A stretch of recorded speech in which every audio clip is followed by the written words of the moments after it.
Well, good evening, ladies and gentlemen. Good evening, Mr. Mayor. And welcome to the Tuesday, October 14th, 2008 meeting of the Glendale City Council. Ms. Buchanan, if you would, please, can we call the roll? Council members Najarian. Here. Quintero. Here. Weaver. Here. Yusefian. Here. Mayor Draymond. Here. Our flag salute tonight is led by Councilmember Weaver. Join with me in our flag salute. I pledge allegiance to the flag of the United States of America and to the republic for which it stands, one nation under God, indivisible, with liberty and justice for all. Invocation. Our invocation this evening will be led by Chaplain Al Garcilaso of the Glendale Adventist Medical Center. Let's pray. Our dear God, we come before you tonight and just thank you for your love and your care. And as we gather here for the City Council meeting, pray that you'll bless this gathering, guide our City Council members and Mayor as they deal with various issues and problems facing this city. Grant them wisdom and insight. Also bless each resident of Glendale and help us all to do our part in making this a safe city and a great place to live in. We thank you for hearing us tonight and pray in your name. Amen. Amen. Amen. Thank you.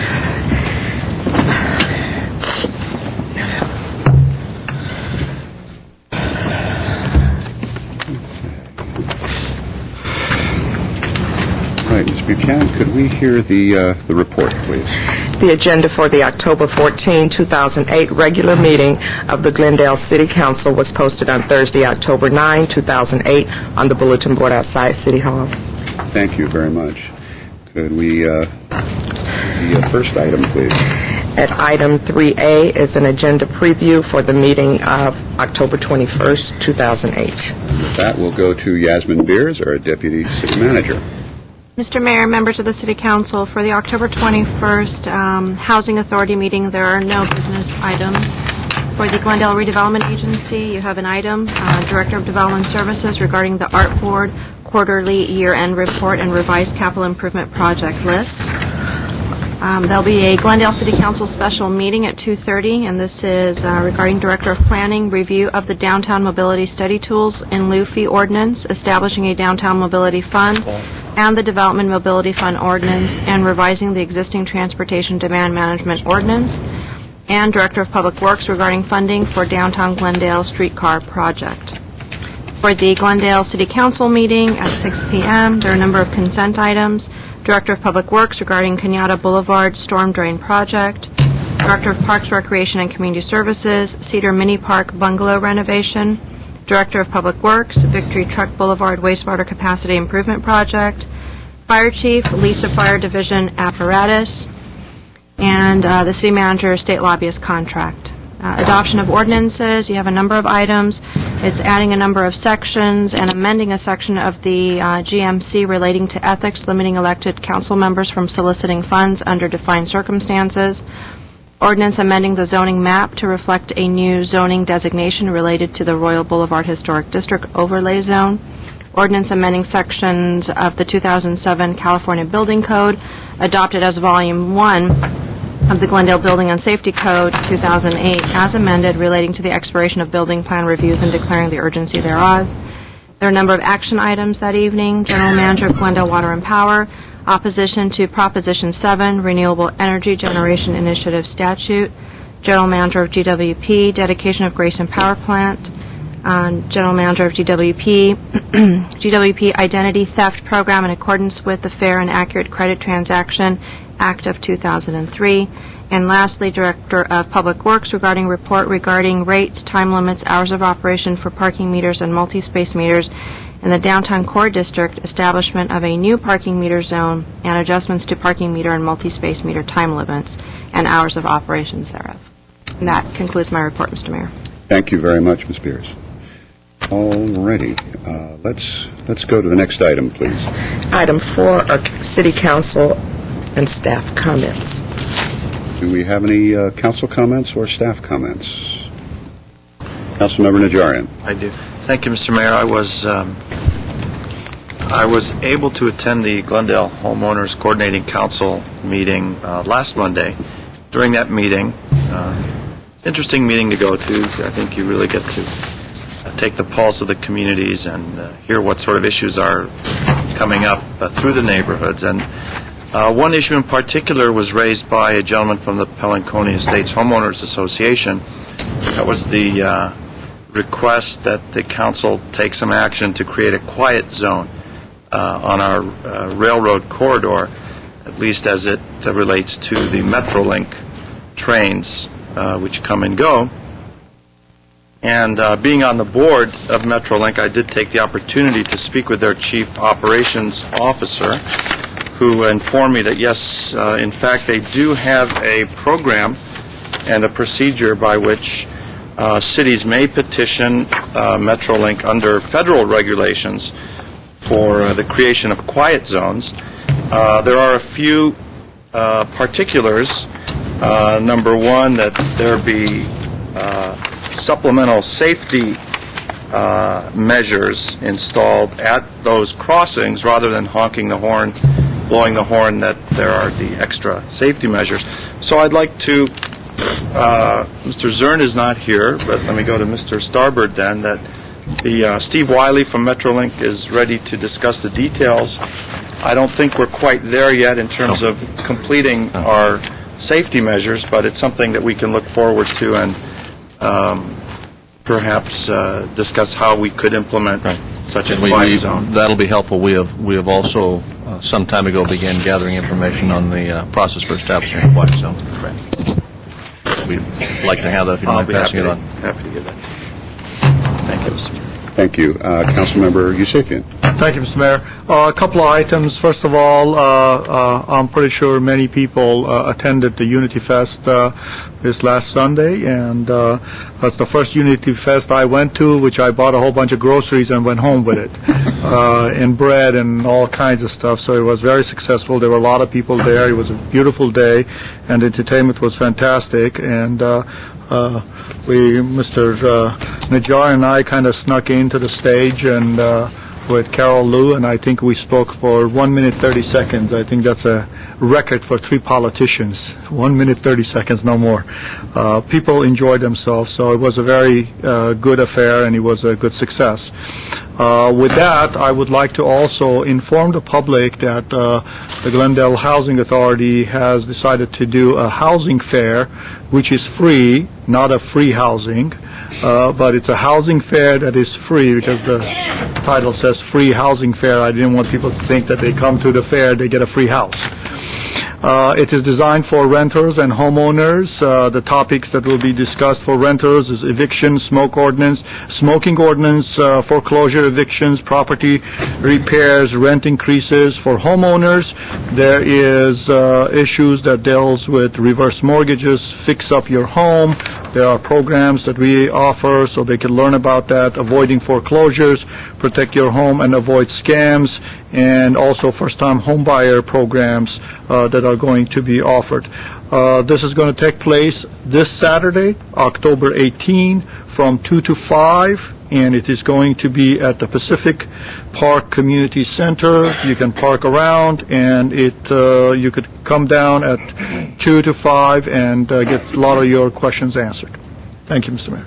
Thank you, Mr. Yusefian. Mr. Quintero. Mr. Weaver. Any staff comments? Mr. Hagani.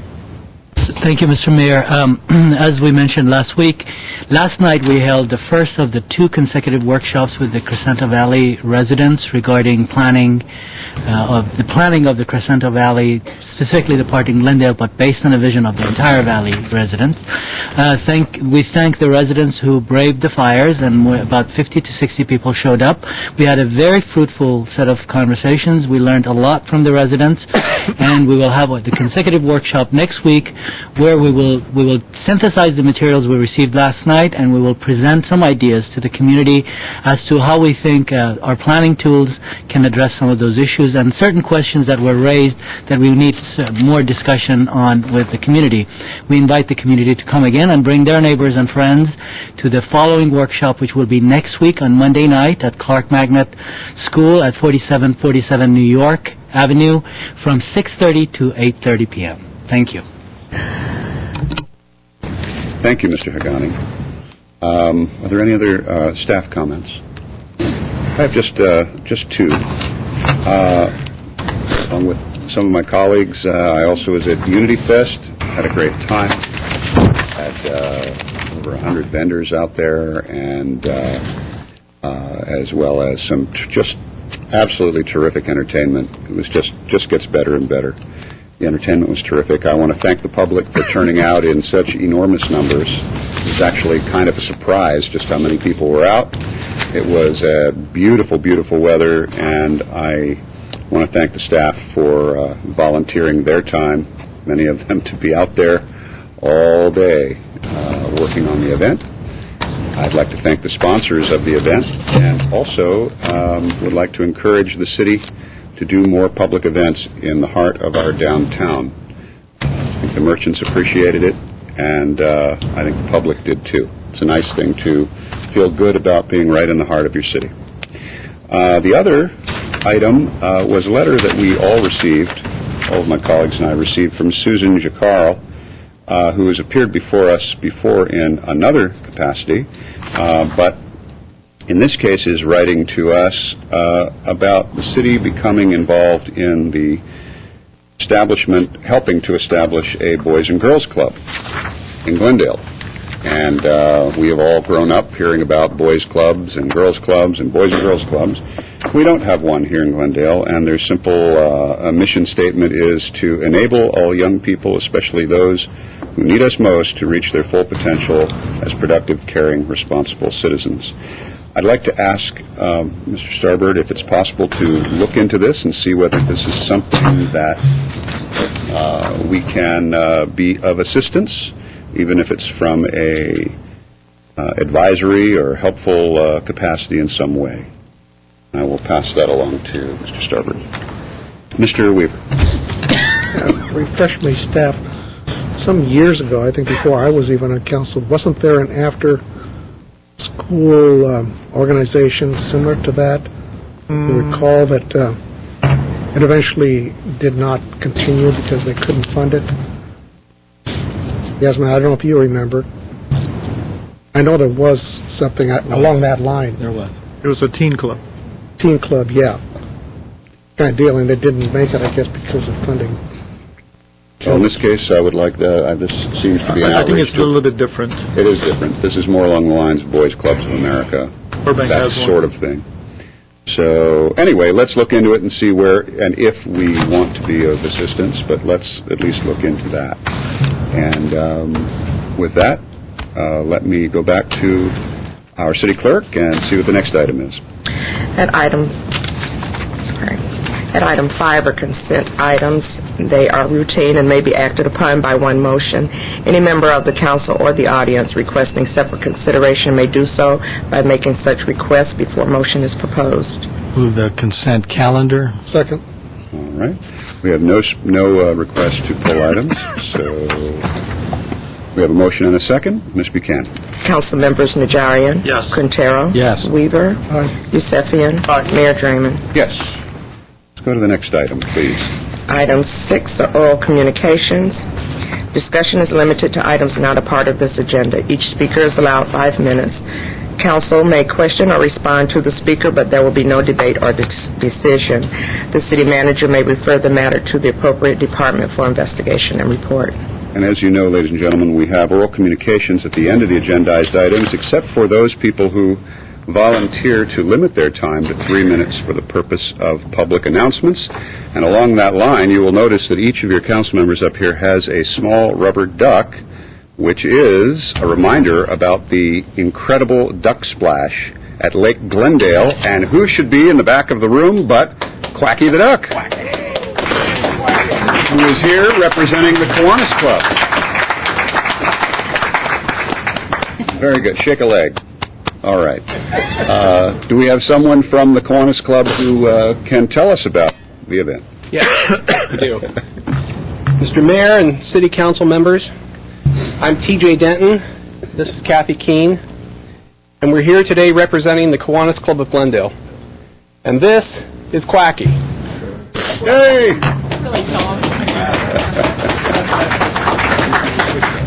We're here this evening to express our deepest appreciation to the City of Glendale for co-sponsoring the annual Rubber Duck Race. With our collaborative efforts, we will raise funds for the many nonprofit organizations whose missions are to help children in our community who are in need.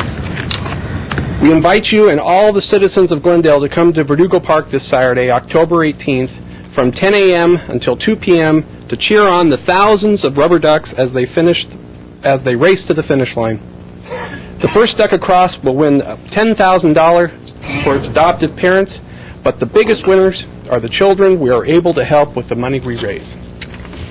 Duck adoptions are $5 each. A quack pack is $25. That's 5 ducks plus an entry in another special drawing.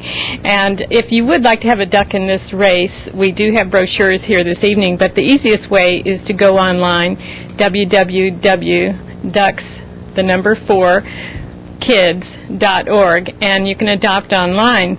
But even if you don't have a duck in the race and you don't want a duck in the race, I can't imagine.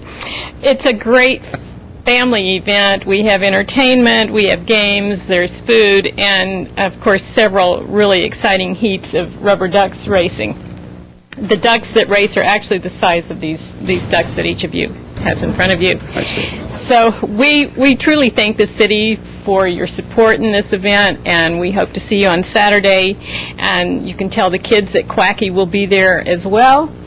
And I want to extend a special thanks to this evening's Quacky. It's the tallest Quacky I've ever worked with. This is Mr. Bruce Hinckley, also a Glendale Kiwanian. Thank you.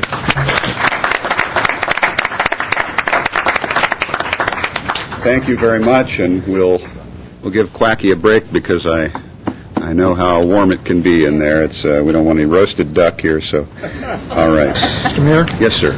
I'm going to have fun tonight. I have a cardinal and gold ducky and a blue and gold ducky, and I'm going to sit them in front of my 6-month-old grandchild and see which one she goes for. And it better be the cardinal and gold one. Let's hope so. And if not, you can always take them into the tub with you, so, all right. Our next speaker is Sarah Grant.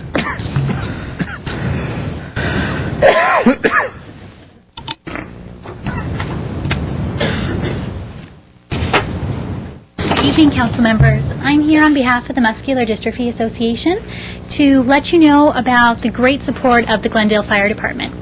This past Saturday, with the firefighters' help, we were able to raise over $11,885 for the local community. MDA serves its local community. We serve over 30 families in the Glendale area, and we help anyone with a neuromuscular disease. The fire department and fire community also serves the community, not only by their day-to-day activities, but also by doing many charitable projects. The Glendale Fire Department is no different. Their values are helping people, pride in service, doing the right thing, and part of their vision is to be dedicated in the mission of helping people. And all of the money raised, again, stays in the local area, supporting those local families and providing over 800 local clinic visits at UCLA and USC, the local Muscular Dystrophy Association's clinics. It also provides for over 85 disabled children to attend summer camp each year. In 1954, the International Association of Firefighters has partnered with Muscular Dystrophy Association, and they resolved to commit of defeating muscular dystrophy until a cure is found. That is a huge task, and the Glendale Fire Department, being a member of IAFF, has agreed to help us with this task. Over the past year, all IAFF members has raised over $321 million through events like our Field of Boots. Not only does that money go to help local families, but it also helps drug development treatments, gene therapies, stem cell mechanisms to stop muscular degeneration. The Glendale Fire Department has raised over $18,000 from the past 3 years to help MDA. With that money, we've been able to find a life-saving treatment for Pompe's disease. It's fatal for infants.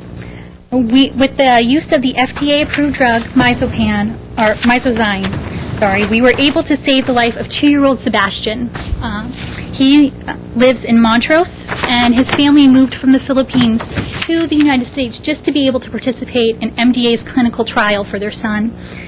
His heart and liver have now decreased to a normal size, and he's able to continue to live because of this treatment that we found. So thank you to the Glendale Fire Department for all that you do. Thank you to the City of Glendale and all the community for all the support that they've given us. Thank you. Thank you.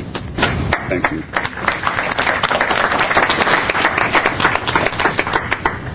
Our next speaker is Leon Mayer, followed by Ron Farina. Good evening, Mayor Draymond, members of the council, Mr. O'Howard, Mr.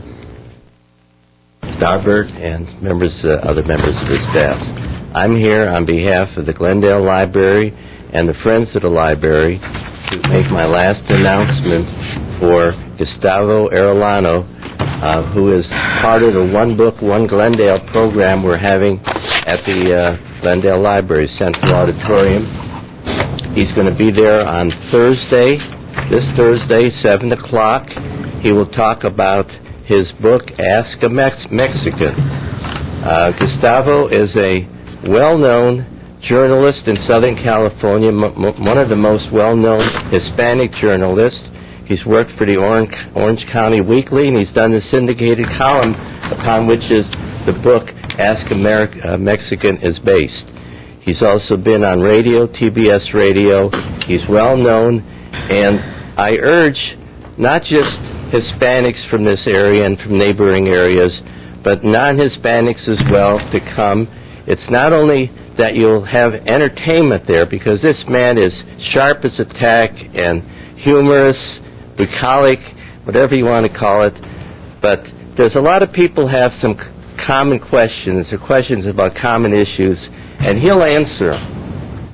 He won't go around the needle on it. He'll answer your questions, and a lot of people have questions that they don't answer, that they don't ask. Here's your chance to ask some basic questions you'd like to find out about our largest minority in this country.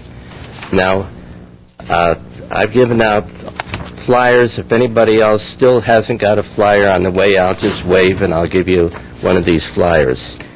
Now, we're thrilled on the 28th of this month, not to take away from the city council meeting, but Tuesday the 28th, we're going to have Ernest Borgnine, the famous actor, 91 years old, who's going to talk about his autobiography, Ernie, an autobiography.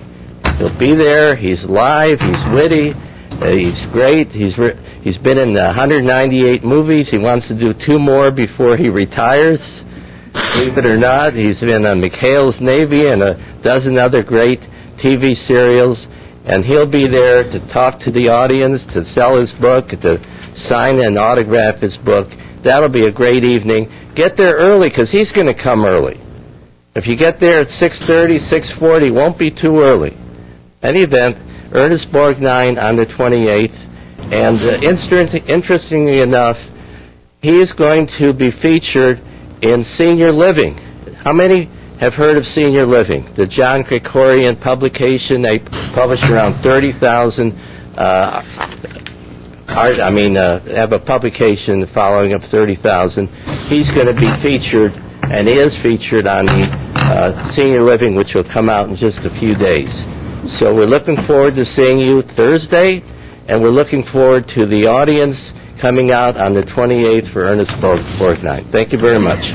Okay, thank you, Mr. Mayor. Ron Farina, followed by Gary Kemper. Good evening, Mr. Mayor and City Councilmen, and also members of the staff. I'm here tonight to talk about the comedy night that's coming up, the Fritz Coleman Comedy Night, and I've got some assistance from one of your staff members because we have actually a celebrity invite. Fritz Coleman himself wanted to invite the entire community to attend our upcoming events.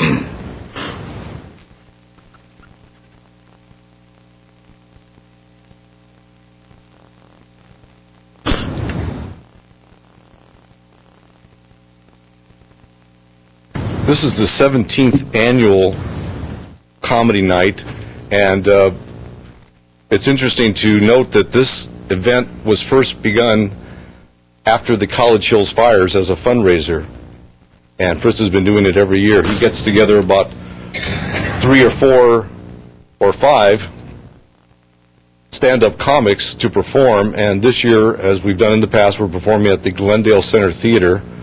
The difference this year is we're going to have 2 shows, and those 2 shows are, one's going to be at 5 o'clock, the other's going to be at 7 o'clock. They're both on Sunday, November the 2nd. They're only $25 a piece. I know that many of you have been there faithfully to support us over the years. It's a great laugh fest, and Fritz himself does a little bit of his own stand-up before, during, and after the entire show. But the Glendale Center Theater, we're thankful to them. They donate their space. Fritz donates his time and talent, and also underwrites the entire event. So it's a pure profit-making venture for the American Red Cross. So we're very grateful to him, and I hope to be around to see the 20th and the 25th annual event. Again, to get tickets, you can go to www.arcglendale.org, or call the Red Cross, or come by and visit us. I'm thinking. Well, it worked a little while ago, so I'm thinking this is the comedy routine.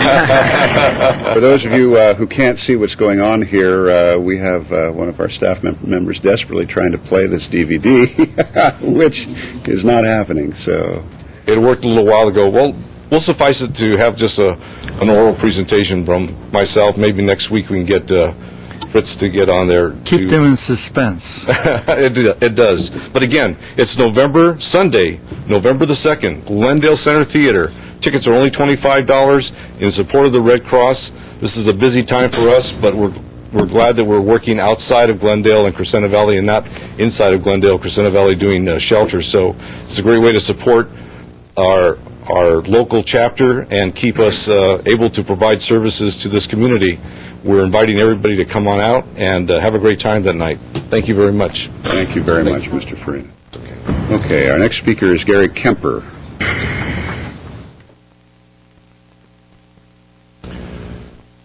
Thank you, Mayor Draymond, City Council members, and esteemed staff, and I mean that esteemed very much.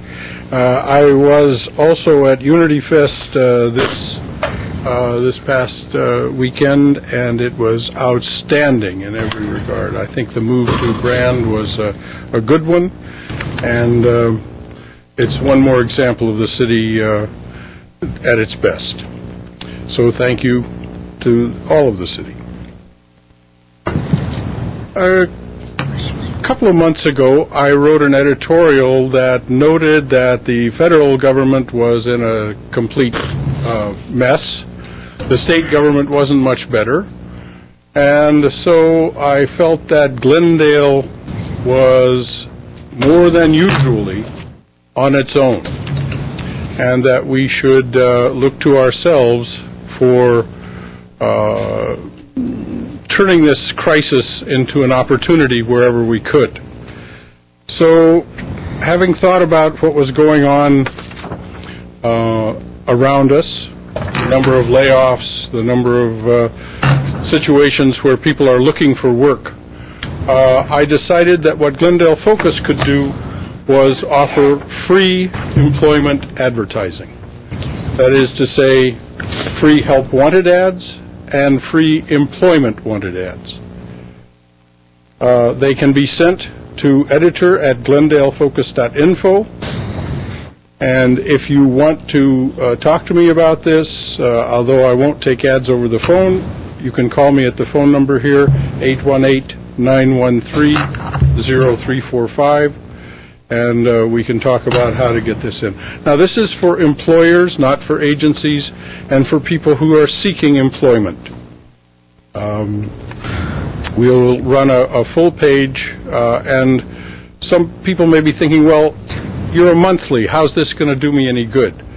The day we receive your ad, whether you be an employer looking for someone or someone looking for a job. Within 24 hours, we'll have that ad up on our website, glendalefocus.info. So people will be able to look on the website. There'll be 2 folders there, one marked Help Wanted, one marked Employment Wanted, and you'll be able to click on those and open them up and see who's advertising.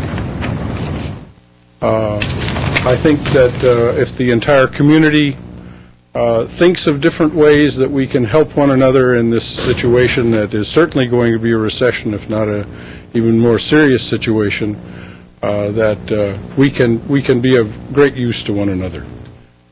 One final little plug, I'd like to say to our readers, and there are about 25,000 of you out there, please patronize our advertisers. And when you do, let them know that where you saw the ad. That will help us. Thank you very much. I appreciate the opportunity. Thank you, Mr. Kemper. All right, that was our last speaker card for this portion. I'd like to take the hearing at 9A out of sequence because I suspect most of you are here for that. Let me just see, before I go there, by show of hands, how many of you are here for the Royal Boulevard Historic District Overlay Zone issue? They want to go to dinner. Yeah, I'm thinking most of you. All right. And do we have speaker cards on that? May I also ask 2 more questions? Of those of you who are here for that item, how many of you submitted cards to speak? Most of you. Okay. May I also ask if you care to tell me how many of you plan to speak in opposition? Okay. All right. Very good. All right, let's go to the hearing on Royal Boulevard, and Ms. Buchanan, let's hear the item at 9. At 9A, Director of Planning, continued from September 16, 2008. Proposed ordinance establishing Royal Boulevard Historic District Overlay Zone. At 9A1 is an ordinance for introduction. Okay, thank you very much. Who are we going to for this? Mr. Hagani. Mr. Jay Platt, the preservation planner for the city of Glendale, is going to give a presentation. Certainly hope you have more luck with that computer and monitor than we had earlier. If it looked like it was working on the screen at least. All right. Yeah, but turned it off. Mr. Platt, can you give us a brief overview of what we're dealing with here before we go to the public? I have a PowerPoint. There is our PowerPoint. And basically, I just wanted to recap a real quick historic overview of the Royal Boulevard neighborhood, why the people who live on Royal Boulevard have chosen to nominate it as a historic district, and then kind of take you through the process that we've gone through to get to tonight, which is the second to last part of the process as it stands now. Royal Boulevard was created in 1926 as part of the Ross Moyne Tract. It was actually the second part of Ross Moyne to be developed. You can see here the beautiful shot from 1926 with the little baby palm trees, and then the current shot with the all grown-up palm trees that really define the street for us. And here's a map that just shows the 30 properties that are included within the boundary of the proposed district. Basically, every block that has those palm trees is within the district, and they actually are part of the historic character of the neighborhood as well as being a beautiful feature. Here's some historic aerial shots that show the Ross Moyne development, and if you look at the lower right shot, that shows the first section that was just north of the Verdugo Wash and running up to the base of the foothills. And then you see the arrow at the top, that's the Royal Boulevard, the future Royal Boulevard development. So Royal Boulevard was actually the second part of development after the first area pretty much sold out. And it was begun in 1926 by the Haddock-Nibley Corporation that had developed the earlier portions of Ross Moyne. So you see here a promotional brochure that Royal Boulevard commanded the gateway to what they were calling either the Mount Royal Division or the Royal Boulevard Unit of Ross Moyne. And the concept in 1926 that Haddock-Nibley developed was to create a Spanish village on the hills of Glendale. So the idea was to kind of emulate European street character with winding streets in the hillsides, and then a very kind of Spanish, Mediterranean flavored look with Spanish colonial revival homes, red tile roofs, stucco walls. And it was very successful at the beginning, and the earliest homes that were built in Ross Moines were built in the Spanish style. The Depression came in, the last Depression came in, and basically stopped that development. So the last Spanish-style house in the initial section of Royal Boulevard was finished in 1931. There was no construction until 1935. During that time, the Haddock Nibley Corporation went belly up, so we didn't have them anymore. A new company called Ross Moines Village, Inc. Took over the Ross Moines development and continued to market it as a very unique feature of Glendale, a very unique portion of Ross Moines, taking advantage of the hillsides. They called it Ross Moines Village, and Ross Moines Village development occurred from 1935 up through 1947. After 1947, there was no more mention of Ross Moines Village as kind of a unique entity. There were still a few homes that were built after that, but the historic consultant that put together the resource survey for this district has determined that the period of significance for the district is from 1926, with the first house that was built, through 1947, when the concept of Ross Moines Village as a distinctive entity that could be marketed kind of went away. The major portion of the research report, as well, in addition to the historic context, was to look at the houses as they stand today and determine if we really do have a historic district there. Our consultant found that indeed under the Glendale ordinance we do have a historic district. It meets two of the criteria. Criterion E, which is that it's a unique visual feature representing a distinctive visual aspect of a neighborhood, and it met that criteria primarily because of the palm trees. It also met criterion G, which is that it's an example of distinctive community planning. And I think the idea of Royal Boulevard as a distinct part of Ross Moines that was marketed and developed separately gave it the special character. And we were also, the report was excellent, we thought, in terms of giving us some additional information about how Glendale's developed and how our residential neighborhoods developed over time. Another portion of the report looks at the houses that stand today and determines, do these contribute to the historic district or not contribute to the historic district? Under the historic district ordinance, 60% of a district must be contributing structures. In the case of Royal Boulevard, they determined that 22 out of the 30, 73%, are contributing. And here are just 6 examples of those 22.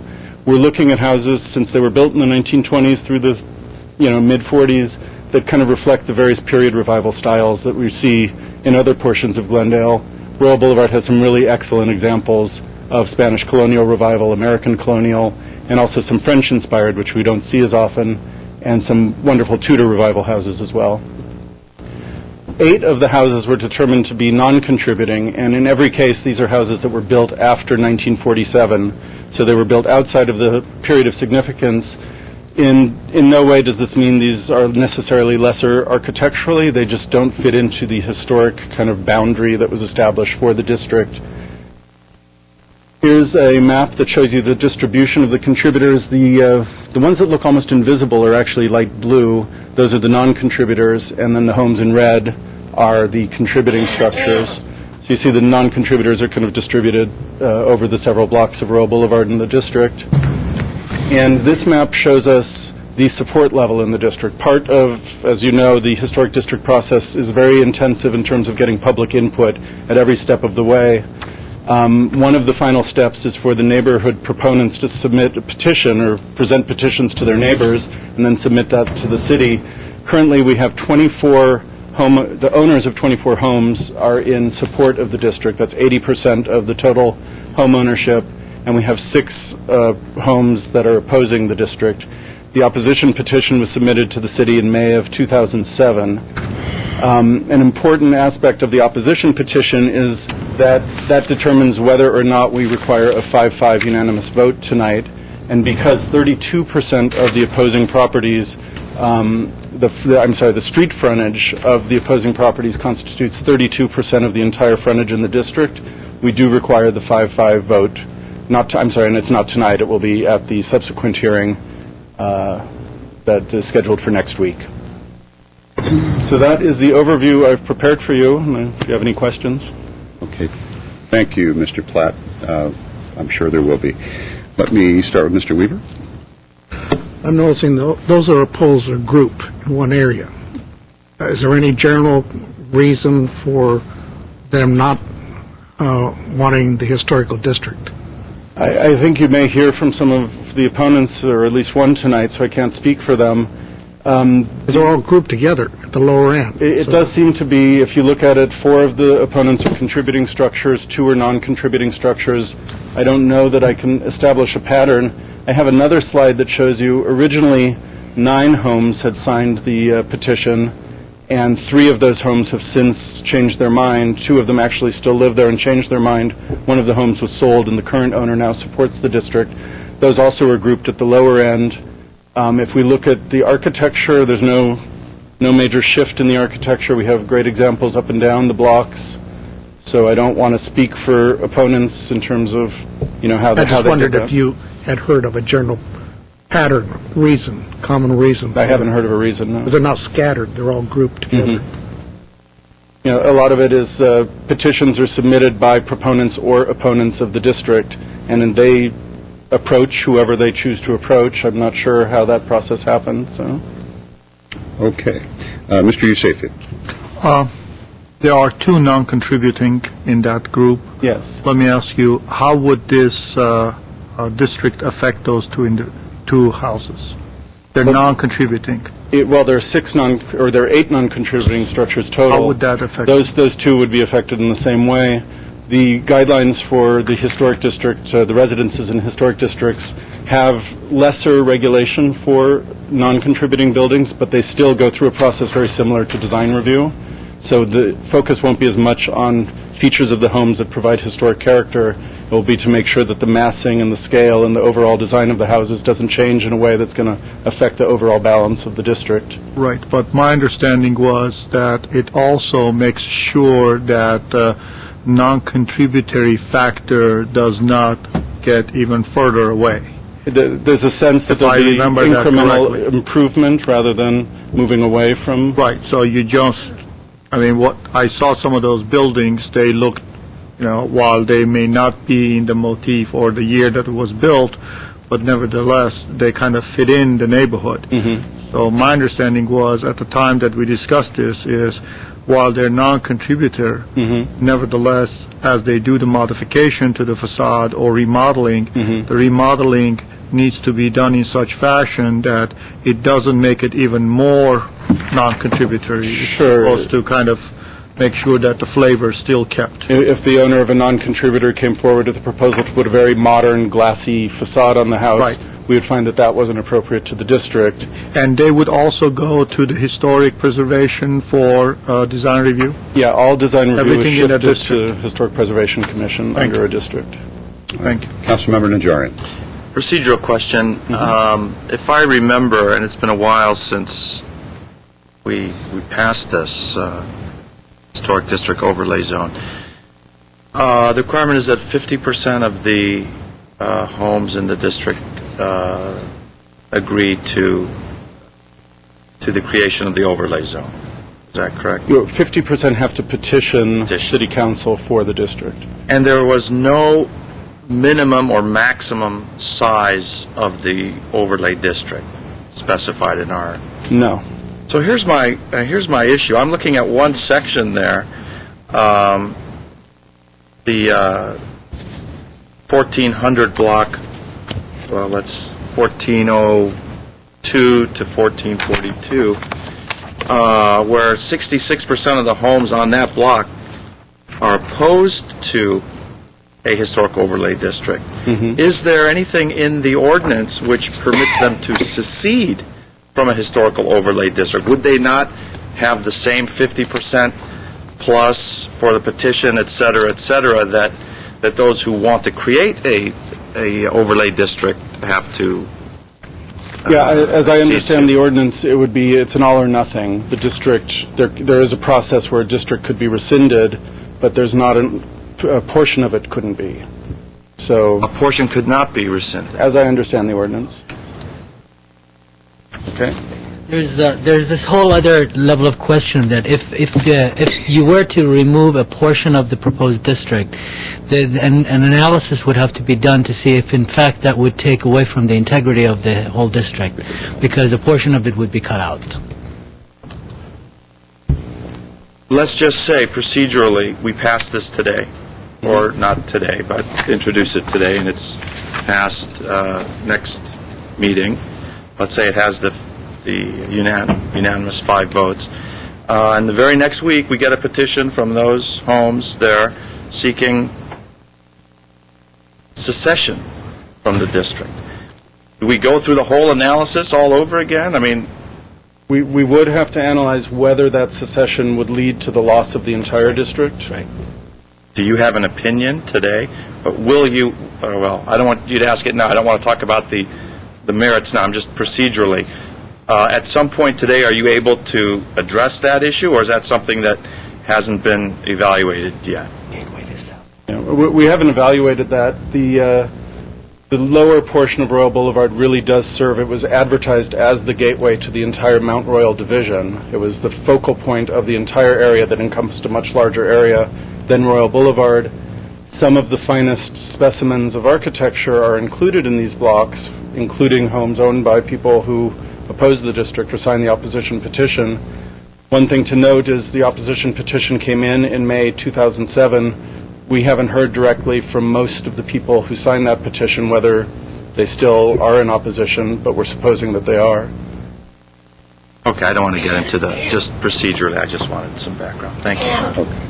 Mr. Quintero. Well, that's what I was going to say, that in fact this is the gateway to the entire district. I think it might be a different situation if it was at the top end of the canyon and somehow it could be cut away, but this is the gateway to the entire district, and as you mentioned, there's absolutely homes on the what I guess would be the northeast side of the district that absolutely have merit. Well, I count, 2 square in the... And it was certainly the vision of the people who developed Royal Boulevard when you look at the palm trees and the conception of the winding street going up the hill, that it was thought of as a whole rather than as parts of a whole.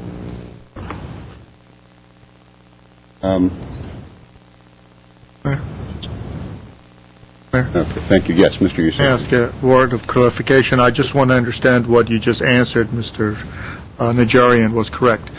My understanding from you was that if that little southern portion decides to secede, the way our guidelines are that you basically eliminate the whole district? Not necessarily. No. We'd have to reevaluate whether the rest of the district exists any longer. Oh, they could be a secession.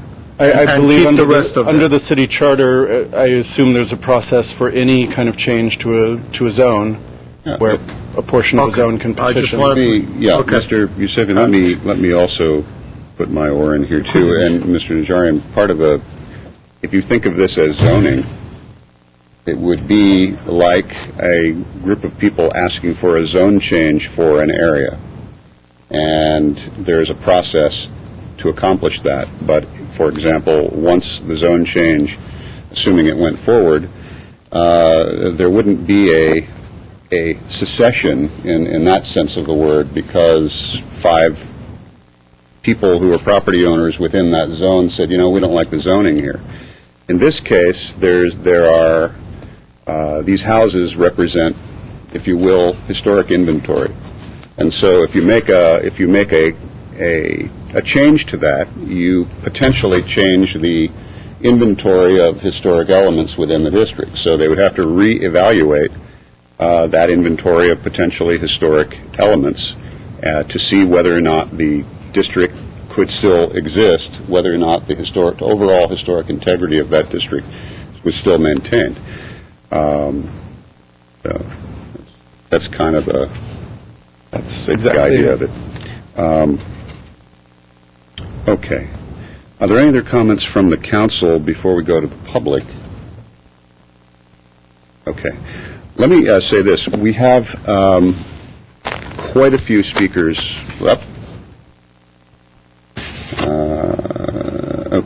Quite a few speakers on this subject. I have one that is speaking in opposition. I have many that are speaking in favor. I simply want to ask whether or not those speaking in favor would be willing to either voluntarily sit out or perhaps find a spokesperson that might want to take a little more time to speak in favor, and then I'll give, of course, equal time to anyone that is speaking in opposition. But we will be here a very long time. So I want to leave the option with you all before we begin. Yes, sir. Yes, Mr. Weaver. No, I just saw Ms. Wilkerson standing up. Oh, I'm sorry. If she wants to say Mr. Mayor, if there is a person who is a sort of a point person for the... Thank you. Mr. Mayor, this would be an appropriate time to open the public hearing. Yes, I will. Thank you for the gavel on the noggin, Mr. City Attorney. It was just that our director was we'll about to open the speak. public hearing at this point. Ms. Wilkerson, if you could state your name for the record. My name is Elaine Wilkerson. I need not speak right now, but I would like to indicate that a number of people that have submitted cards are not expecting to speak unless there is a need to have questions answered. A few of the people in the cards that are there in support will be speaking. I'm not sure exactly which ones, but I think you may be misled by the pile. Most of them are here just as needed. I didn't bring my crystal ball with me to know which of these people plan to speak and which don't. So, seeing as my official Glendale City crystal ball is back in my office, I will quickly go through them, if you wouldn't mind indicating to me if you plan to speak. Okay, I have Margaret Hammond. Well, Smith. Okay, Carol Mary. Okay. Marianne Prelock. Okay. Hector and Sonia Montejano. Okay. Dottie Sharkey. All right. Elaine Wilkerson, I guess she's going to speak. Okay. Roxanne Odom. So she's not present at the moment. Okay. Bill Weissman. Okay, not here. Okay. Sharon Weissman. Okay. Danielle Smith. Oh, excuse me, Daniel Smith. Okay. Leanne Reynolds. Okay. Scott Lowe. Oh, boy. This is great. Okay. Ann Walker. Okay. Is she not here? She is not here. Okay. Nick Friesen. Okay. Cecilia Friesen. Okay. Carlos Diaz.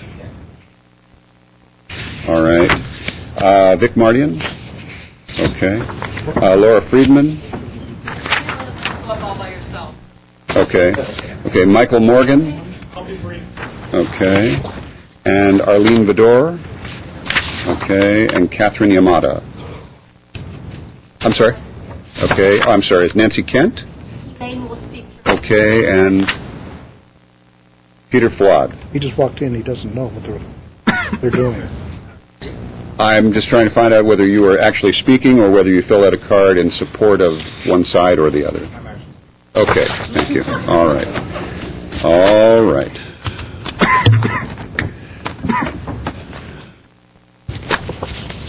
Okay. All right. Let me do this then. Let's begin with our speakers. Let me begin with Margaret Hammond, and we will, Mr. Cannon, let's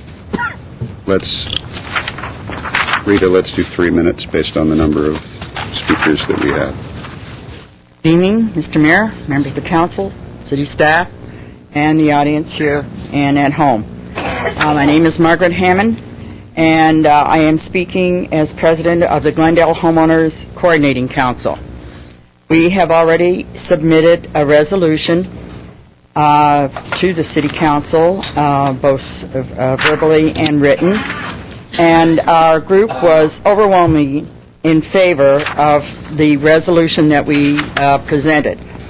And we are approving the application and supporting the application of the Royal Boulevard as a historic district. This historic district proposal will not only benefit this area, but will serve as the groundwork for the preservation of the historic character of neighborhoods all over the city of Glendale. And and that is the end of my thoughts as the president of the coordinating council. Personally, over the years, I was one of the original ones that fought to have this idea of the historic preservation of neighborhoods instituted, and feel very strongly about it. I think it's a way of preserving our neighborhoods and making Glendale a standout city as far as preserving varying neighborhoods, whether they're Royal Boulevard or Cottage Grove.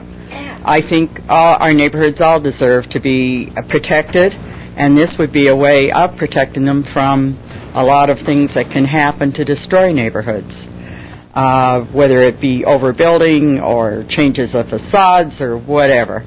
But in my opinion, as my personal opinion, I think it's a win-win as far as doing historic districting, and I will continue to support it every chance I get. Thank you very much.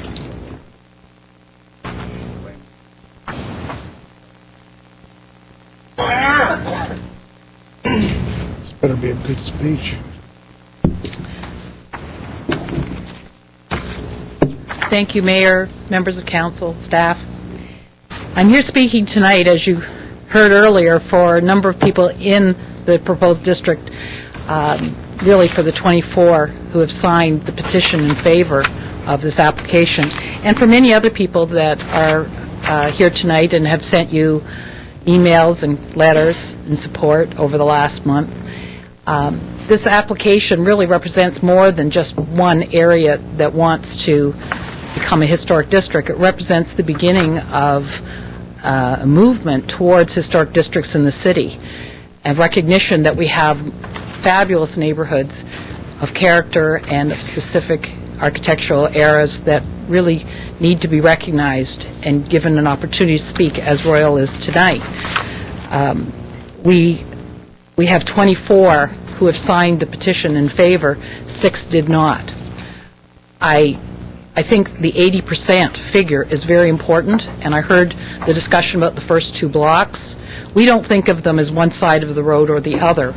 In fact, the facing blocks should be thought of as a unit, and the 2 blocks at the far east or south end are 50% in favor. The north side, as you indicated, is less than 50%, but the south side is more than 50%. Those 2 blocks are the gateway. They also have the 2 houses that are designated and on our register of the City of Glendale. They represent the beginning of the blocks that have the palm trees that are so distinctive, and they are what people see first. I don't think separating them off, one side or the other or both, would be something that we would support. In fact, some of the strongest people in favor of the district are on the north block. In fact, the people that are in the Whean House, Carlos and Tom, have been supporters from day one on this application. Interestingly enough, the Hunters were originally one of the families that signed the protest, and they have now signed the petition in favor, and they have strongly changed their opinion. These are things that I don't want to go into too much detail about, but I think you should think of those blocks together, and every block in the area is essential for that area because we all have similar traits that made us part of the application. I'd like to tonight say that this has been a long process. I started this with Carol Mary 20 months ago, talking to our neighbors to see if there was any interest. 20 months is a long time, but the reason the process is so long is because council, over 2 years ago, decided they wanted to ensure there were sufficient checks and balances in the process. May I have more time in representation of Yes, Right. we'll Speaking give for. you an additional 3 minutes, and I will give equal time to anyone speaking in opposition as well. Thank you very much, Mr. Mayor. The checks and balances that have been provided are really essential in that, as you know, 3 of the original protesters have become supporters because they've had the time to assess the information provided. And now we have 80% of the households in support, 80% when 50% are required. Tonight, I just urge you to vote in favor of this application for a historic district. But most importantly, I'd like to thank you and the Historic Preservation Commission, the Planning Commission, the staff, for being part of this process. Council, in funding this historic survey, gave us the information in which we could assess this. We encouraged people not to make up their minds until they'd seen the historic survey, and I think the quality of that survey was very supportive of the effort that we've initiated. I'd particularly like to thank Jay Platt, who has spent a great deal of time helping the individuals in our community understand the guidelines, which are so essential to the certainty for people in this proposed district. And he has done something that we hadn't anticipated. He's actually helped people with development projects in their homes, revisions, remodelings, so that they would feel that they were keeping the character of their homes even before the district were approved, using the guidelines, but more importantly, using his knowledge and giving people comfort that the process was a good process and that it would be a positive thing for their outcome. And in the community meeting, a couple of the community people, the neighborhood people, spoke up and said how they thought the city process and planning staff were very helpful and would continue to be so, and that's why they were supporting the district. And that's important. That gave us all comfort.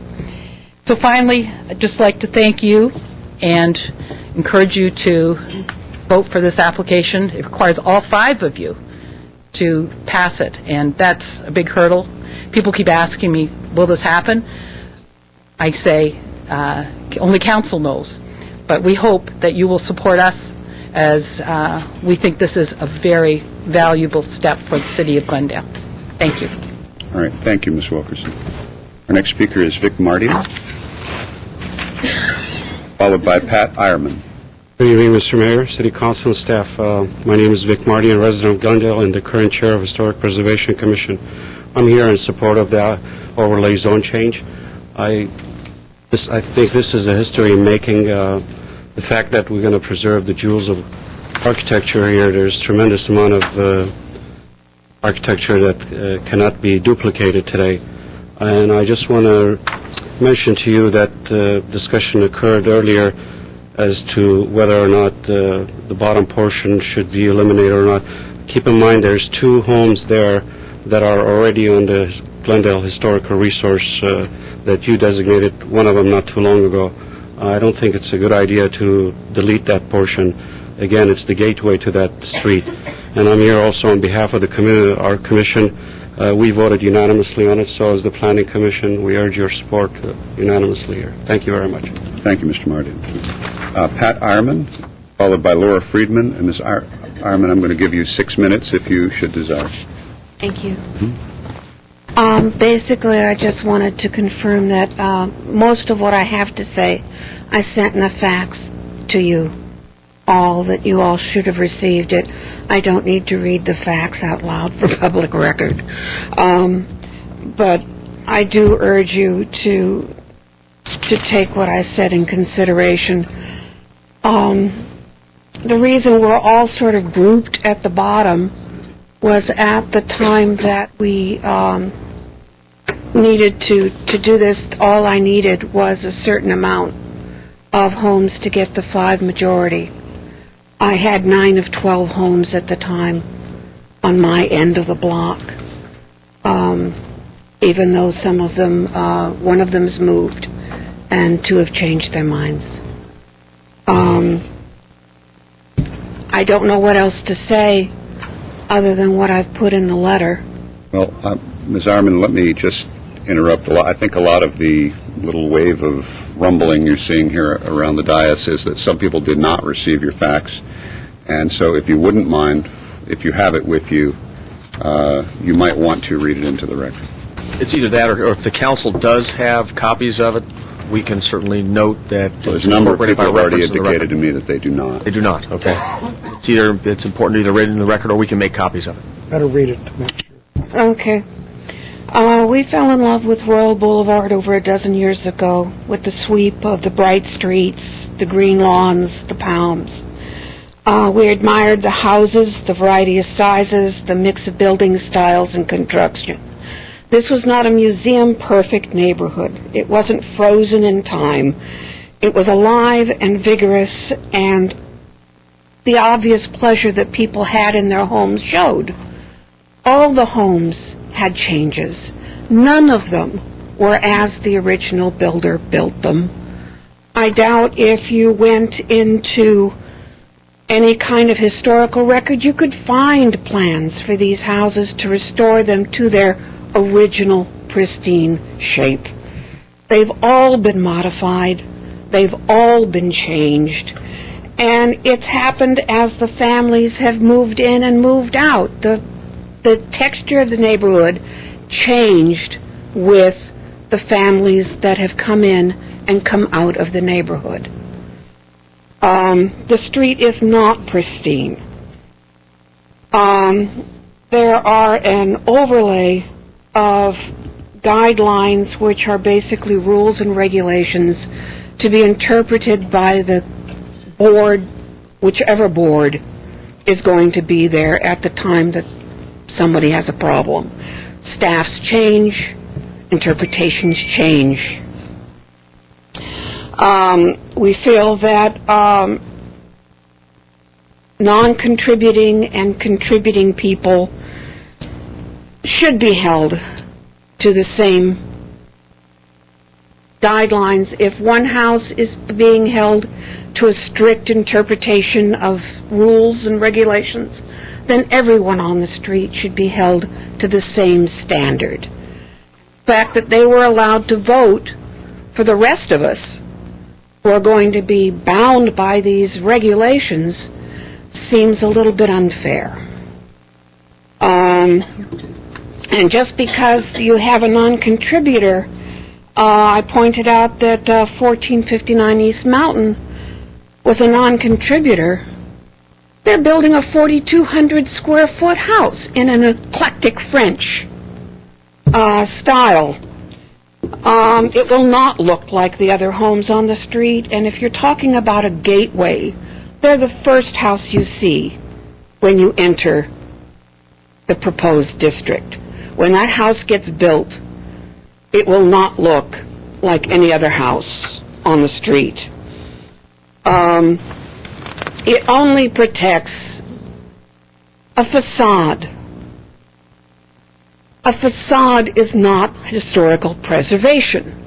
If you're going to historically preserve a house, you preserve the inside as well as the outside of the house. Otherwise, you're just creating a street for people to brag that they're in a historical zone, a Disneyland street. It has nothing to do with historical preservation except for a facade.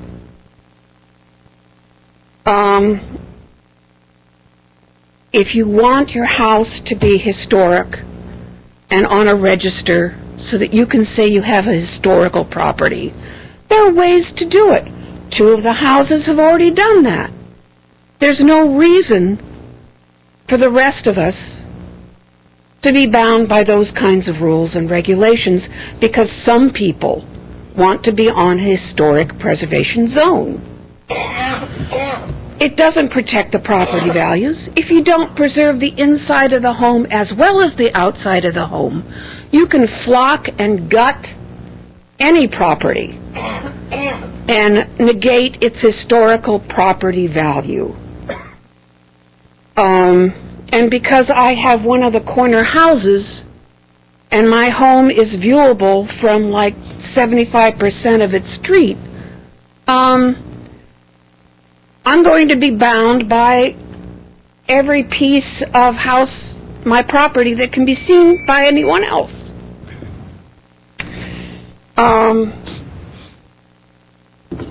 I have more to say. It's all in this memo. I'll give it to... Make sure that we have a copy, please, if you could give it to the city clerk. I mean, there are increased insurance costs, I do have to ask you, though, to conclude, because I've given you the same amount. replacement versus restoring costs, insurance costs, the liability of increased costs Ms. Zierman. is unbelievable. All right. Thank you. Our next speaker is Laura Friedman, followed by Michael Morgan. Good evening. I'm Laura Friedman. Thank you all for giving me the opportunity to speak. When these houses were built in the 1920s, they were trailblazers. They were the first of a whole series of excellent architecture that was going to be built in the hills. And tonight, the homeowners have come before you to offer themselves up as guinea pigs to be trailblazers for the entire city of a brand new type of district. And they are all to be commended for putting themselves out there and working so hard to try to make this a reality. I wanted to address a few of the issues that were brought up. The first one being what the borders of the district should be. This is a very different kind of zone change than you're probably used to seeing. This is not really a zone change that's done to satisfy particular property owners. Really, when you're looking at this district, you should be asking yourself two questions. The first question is this district, as presented, historic? The second question is Glendale interested in preserving its historic resources? Do those resources add a benefit for the entire city at large? If so, if you answer yes to both of those questions, you should vote for the zone change. You should vote for the district, because it's really about what the district contributes to the entire city and not so much of its effect on individual property owners. The second thing I wanted to mention was that the comment about historic districts being a house museum. Creating this district would not put these homes in a museum. As you know, the guidelines allow for flexibility. They allow for changes to be made. We already have a design review process in the city, and all this does is it ensures a higher level of compatibility by shifting the review to a different body. Changes can still be made. Certainly changes that aren't affecting the front facade, there's a lot of leeway that can be given. So houses will still be able to change, families can still grow, houses can still be expanded. It allows a lot of flexibility. I've worked for many years as a historic preservation advocate. I'm on the board of the Society of Architectural Historians and on the board of one of the commissions for the Los Angeles Conservancy. In my experience, the only way to protect the historic context of a neighborhood is through this kind of districting. You cannot achieve it by just designating individual structures, because once the buildings around those structures are modified, you really lose the integrity of the whole area. So I urge you to please support this and set the precedent for more of these districts to come. Thank you. Thank you, Ms. Friedman. Michael Morgan, followed by Arlene Vidor. Thank you, Mayor Draymond. My name is Michael Morgan. I would like to just a couple minutes. Mayor Draymond, City Council members, Mr. Starbird and staff. My name is Michael Morgan, and I'm a 52-year resident of Glendale. 26 of those years, I lived at the corner of Royal and Imperial. I would like to encourage all City Council persons to vote yes on the proposed ordinance establishing Royal Boulevard as a historic district. Royal Boulevard qualifies for this ordinance not only by architecture, but also by history. As stated before, created out of a portion of the Ross Moyne development, which was a subdivision of the Ross Ranch, owned by Judge Ross, an early founder of Glendale. Within this historic boundary were the residences of two Glendale mayors, Mayor Wine and Mayor Burkhardt, and one house away from the home of Mayor Stevens. I have brought two pictures, one when the district was actually not even there yet. They are just subdividing this portion of the Ross Ranch. Another of Royal Boulevard taken in 1927 to show its historic district and the fact that the citrus is still on most of the lots there. I have to echo both Elaine Wilkerson's and Laura Friedman's comments, and please vote yes on this unique part of Glendale. Thank you very much. Okay. Thank you, Mr. Morgan. Arlene Vidor, followed by Catherine Yamada. Thank you very much, Mr. Mayor and City Council members. My name is Arlene Vidor, and I'm speaking on behalf of the Historical Society, but actually, we already wrote in, and I think you have our letter of support for the Historic District. So I just would like to speak from the heart personally and say how very proud I am, really, of the entire city of Glendale, including you all on the council who have really every step of the way supported the process that led to today, and the people in the room, many of whom have been involved in this process for years and years and years leading up to this day, and many others who aren't here on the Historic Preservation Commission and all the other commissioner supporters. I think the city has really worked together well, and City Council has been really supportive of getting this process right, making sure it works well, and in the case of Royal Boulevard, even though it's the first and, as someone said, the guinea pig, it has really gone through in a very exemplary way up to this point. So we're very proud of Royal Boulevard. I think as a citizen of Glendale and as a resident of the Adams Hill neighborhood, which is, I think, pretty far from, about as far as you can get in Glendale from Royal Boulevard. I am just extremely proud to be in a city with Royal Boulevard, and so happy for what they've done, and that we're going to see Glendale join the ranks of other great municipalities in our area who already have successful historic districts. So thank you very much, and I hope you will all vote unanimously to approve this district. Okay. Thank you, Ms. Vidor. Catherine Yamada, followed by Peter Fouad.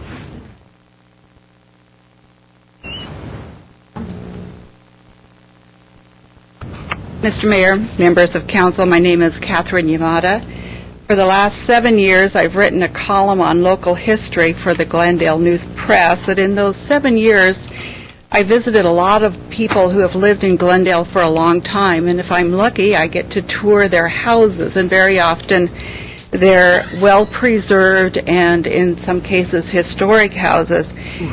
And in visiting these people, I've come to realize how important an intact and well-preserved house is to the collective history of our city. There's so many neighborhoods in Glendale, and each one of these neighborhoods is very distinct and has a flavor of its own. And I urge you to do everything in your power to save these neighborhoods and to preserve them for the next people who live in our fair city. Thank you. Thank you very much. Peter Fouad, followed by Jerry Cragnati. Well, good evening, Mr. Mayor and members of City Council. I'm Peter Fouad. I'm president of the Northwest Glendale Homeowners Association. Our Homeowners Association strongly supports the formation of the Royal Boulevard Historic District. Los Angeles, which is also often thought of as sort of the epitome of urban chaos and bad urban planning, has 23 historic districts, and people are clamoring from Highland Park to everywhere in that city to become part of one. So I encourage Glendale to get on with the program. In many ways, Glendale's historic districting process is much more rigorous than Los Angeles's. The idea of having formal votes and this sort of formalized council approval. And even with that much more rigorous and more difficult process, these people have fulfilled the goals and the steps that you people have spent so much time creating. So I hope they have gone through with the process. They fulfilled all the goals and requirements. And with that, I hope you council people will approve it. The Royal Boulevard people got 80% of the homeowners to approve this. That's a 4-to-1 margin. In any other context, that would be an overwhelming landslide. So overwhelmingly, the homeowners in that district want such a overlay zone. And these guidelines, far from, and just to amplify on one thing Laura said, far from being a museum, the guidelines are very flexible. They're award-winning. They provide flexibility to improve and expand one's home, and actually they'll give more certainty to people who want to do such things rather than just through the DRB process. There's much more guidance and clarity what you can and can't do with respect to your home. So in a way, it may actually help people who want to improve and fix up their house. And finally, just let me say, I know homeowners in my neck of the woods are going to be looking at council tonight, and each one of you very closely to see how you vote on this issue. It's very important to a lot of homeowner groups, and as I say, these people have gone through all the hoops. They've acted in good faith, they've got an 80% affirmative vote on this, so I do urge you to vote for this overlay zone. Thank you. Okay, thank you. Jerry Cregnotti is our last speaker.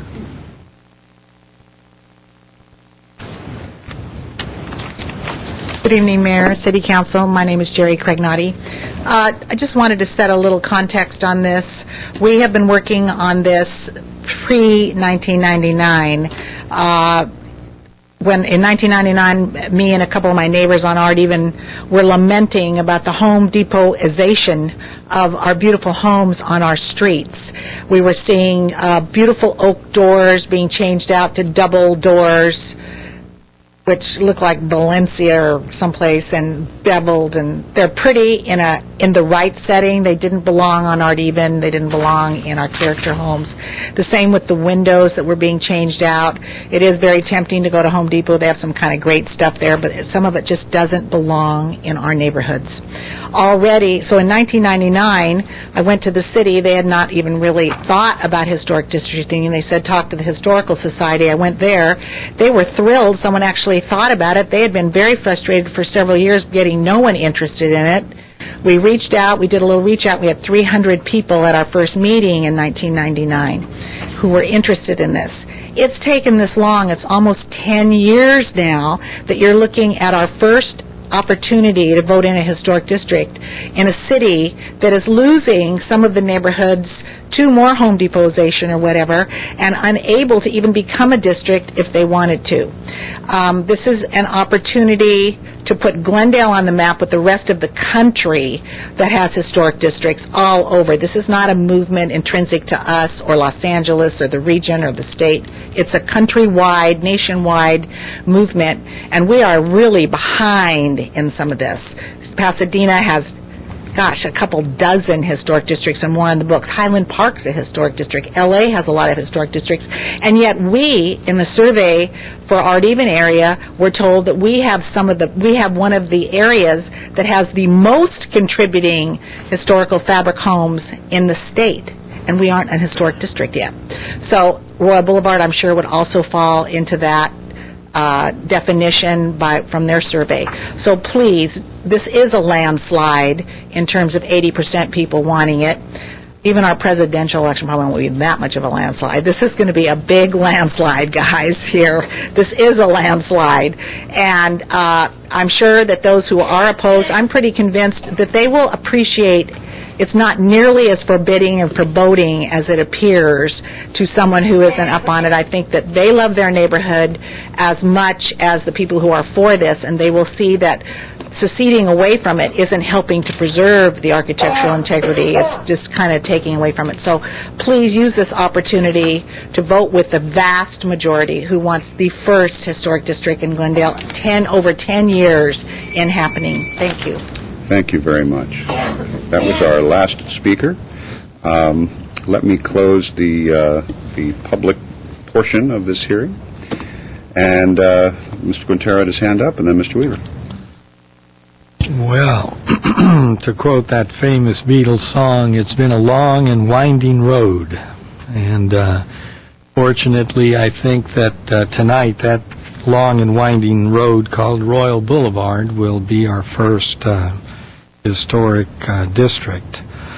And it's the first official step, and certainly long overdue. As many of the speakers have pointed out, we have been at this forever, and it actually predates this council. So I think it's about time we joined the rest of the nation, from the northwest to the northeast, the south, the midwest, of course, Southern California.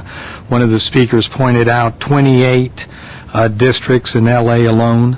So we're really just joining a movement that has been going on in this country for many, many years. This is not a guinea pig situation. These are established procedures that cities have done for many, many years. And statistically, it is a fact, it's been proven that it has increased the property values. It has absolutely not brought down property values anywhere.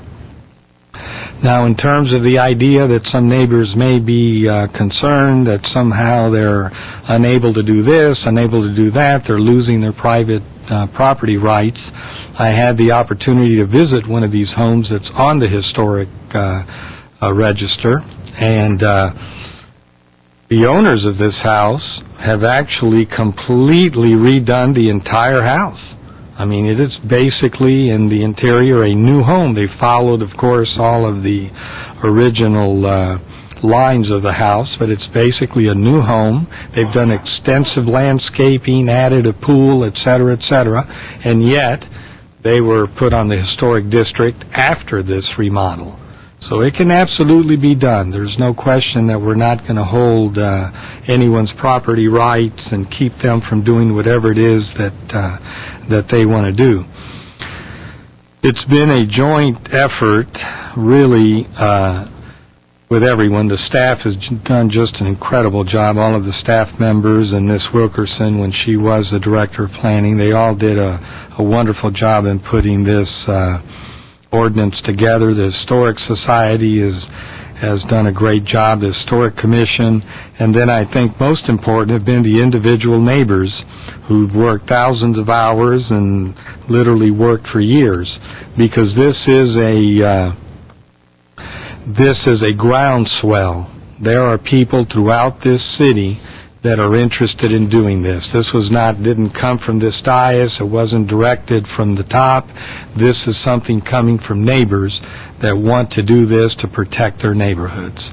And so I'm very happy that we're here tonight, and that Royal Canyon hopefully will become Royal Boulevard will become the first district, and then they're lined up.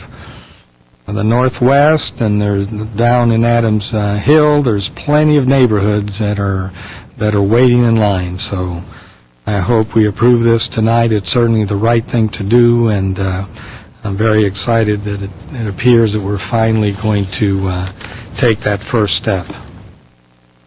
Okay, thank you, Mr. Quintero. Mr. Weaver. Yeah, when Catherine Yamada said she visited all these older homes and found out that they were in good shape, I didn't know if she meant the houses or the residents that had been living in them all this time. Curiosity, has anybody in this room lived in Glendale more than 69 years? Show of hands. Well, okay, no. Okay, then when I say I've lived here longer than anybody in this room, I can say that without getting anybody to jump up and down. Well, I've lived 70-some.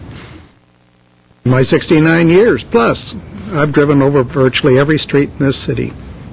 My father built our house in 1938, and seeing all the older homes here that had existed during my teenage years and on up, we have a lot of great sectors in Glendale that are totally different. You go into one sector, it's totally different than another. And I've always hoped that someday we would preserve so many of these areas from rampant destruction, remodeling, mansionization, whatever. I guess our city is the only city around that doesn't have historic districts. And then we went to great lengths, and as has been said, we spent a lot of time constructing the historic districting guidelines to make it happen. They're tough ones. Maybe they'll get modified someday. I don't know. But we deliberately took a long time to make sure we were doing it fairly. And in this country, majority usually rules. There's absolutely no law, no ordinance, no nothing you can ever put on the books that'll satisfy 100% of the people. That's impossible. But the vast majority of the people in this sector want a historic district. So when I look at the negative side of it, yeah, you could make a case on the negative side, but the vast majority want it, and that street is the first, I hope, of many that will be developed in the future. So I'm very happy it finally happened, and I hope before I go to my great reward in heaven, I hope it's heaven, that there is another place to go, I hope we have another batch of these come through and get approved. It's not the end of the world, but it will help to maintain the character that our forefathers created when they built this city over the last 100 years. So That wasn't an announcement of some kind of imminent departure, was it? I hope not. I hope not. I got a grandchild. I want to stick around. Okay. Councilmember Najjar. I just have a couple questions of Mr. Platt. The Wine Home is already designated what's the official designation? It's listed on the Glendale Register of Historic Resources. Is there another home in that first block? The Strangler Lewis House, kind of across the street at 1415 Royal. 1415. It's on the south end of the lower block, the second house up from the corner. How about the home that I refer to as Homeland, that large... Homeland is over at the top of La Zanja. It's near the earlier development of Ross Moyne, but it's not next to this.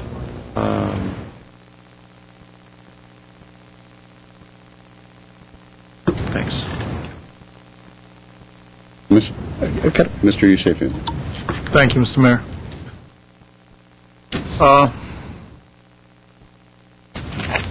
Don't have a heart attack. Let me finish my comments first. I know when this item came in originally, a lot of people had a coronary because I would not have approved historic districting until this came to the council and we had a study session. Thanks to Mr. Mnuchin, who supported me because the other three wanted to get this thing approved as fast and as quick as possible. I held out for a reason, to have the study session. I have 2 DVDs of that study session. The person who is opposing the project asked the question, and guess what? I asked the same question on that study session, which is, are we creating a historic preservation area? Are these houses being preserved on all 4 sides? Is the inside being preserved? Can I change the door? And they were all answered. Historic district is not a historic preservation area. Houses are not preserved on the inside and the outside, and to my surprise, which I was of your mindset, I felt that all 4 sides should be included, but was not. And it's only the part that is seen from the street. I did that on purpose because there were a lot of unclear items in the ordinance, and I wanted them clarified so I can understand it, the future councils will understand it, and I feel better about it and the public. That's why I kept that DVD. So in 10 years, when there's a new council and somebody says, well, what does it do if I'm not here, which I won't, I got the DVD. I'll be more than happy to sell it to you. And it says exactly what it does. This area has a 68% approval, not 80%. According to the zone change, it goes by the street frontage. That's why it requires 5-0 vote, because the opposition is 32%. Under the zone change overlay law, anything over 20% requires a 5-0 vote. That's what happens when you had an ordinance that says anything over 50% of the frontage would allow you to apply. Now, I could easily say, no, I'm 1 vote, and it dies. You know what? I'm not going to do that. I'll tell you why I'm going to vote for this, and there's a reason for that. I haven't lived in here as long as Mr. Weaver has done, and I don't know where I'm going to end up when I'm finished, so I'm just buying a portable air conditioning system with me just in case. Battery operated? Battery operated. But I will tell you this, I have lived in here over 30 years. I've driven on Mountain and that area very often. Actually, my brother lives all the way on top of Royal, and I drive through that area very often.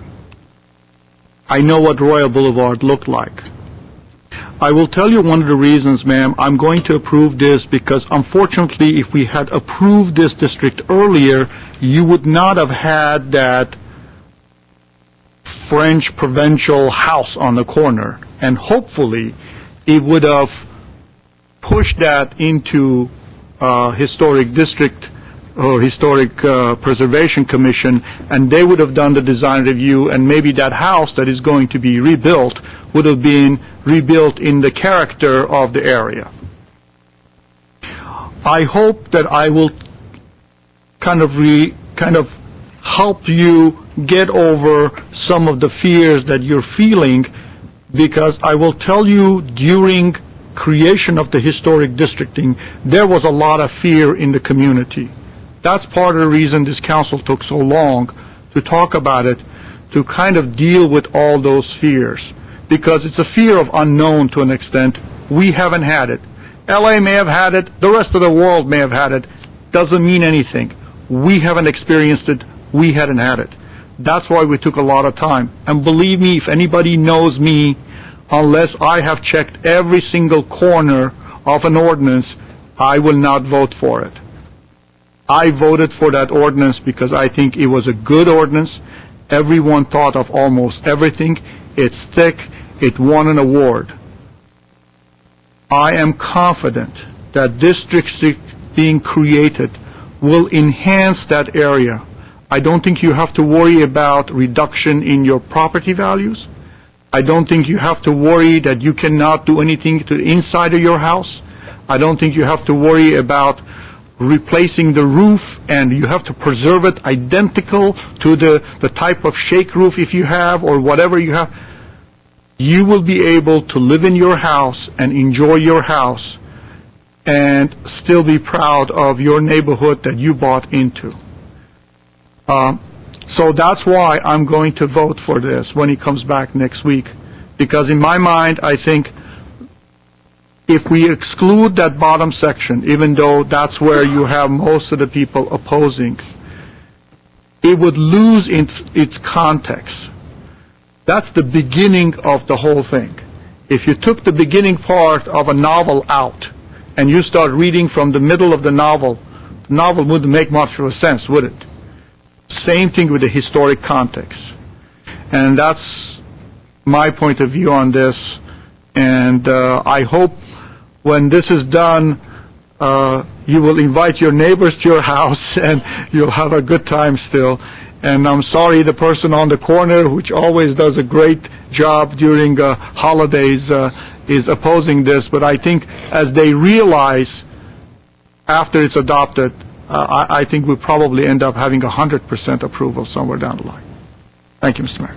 Okay, thank you, Mr. Youssef. Well, I guess I'll make a few comments then. One thing that comes to mind, Mr. Yusefian, is you talk about DVD in 10 years from now. I have a feeling the way technology is changing in 10 years from now, they'll say, what's a DVD? Right, you can't use it. But you'll need something historic to play it on. Well, Glendale and our nature here in Glendale. I'm a native Glendalean, Mr. Weaver, too. I haven't been here as long as you. I've been here 50 years.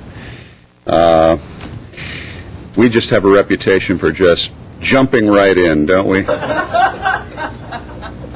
We devil-may-care folks in Glendale. After 10 years, we're just plunging right into the notion. I am so happy that we are leaving behind our status of having one more thing in common with Stockton, California. It's another city in California with no historic districts and no interest in having them. I also work in a preservation field. It's not structural or architectural preservation, it's photographic preservation. I like to think, though, that the values are very similar, and one of our specialties has been architectural, conservation of architectural photography. Glendale is blessed to have such a wide and assorted and large inventory of historically significant homes and buildings and commercial properties as well. We are very lucky.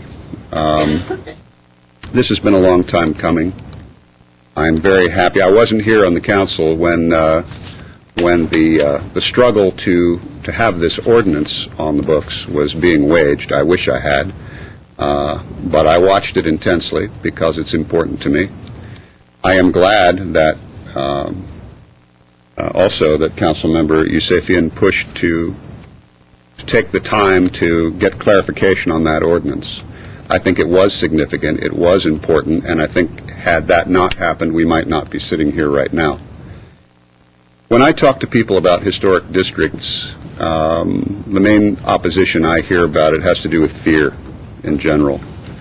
I have a cousin who has an aunt whose brother has a daughter who lives in a historic district in Lubbock, Texas, and the front doorknob fell off and they were told that they could only put a particular type of doorknob back on there. That's what's going to happen to us.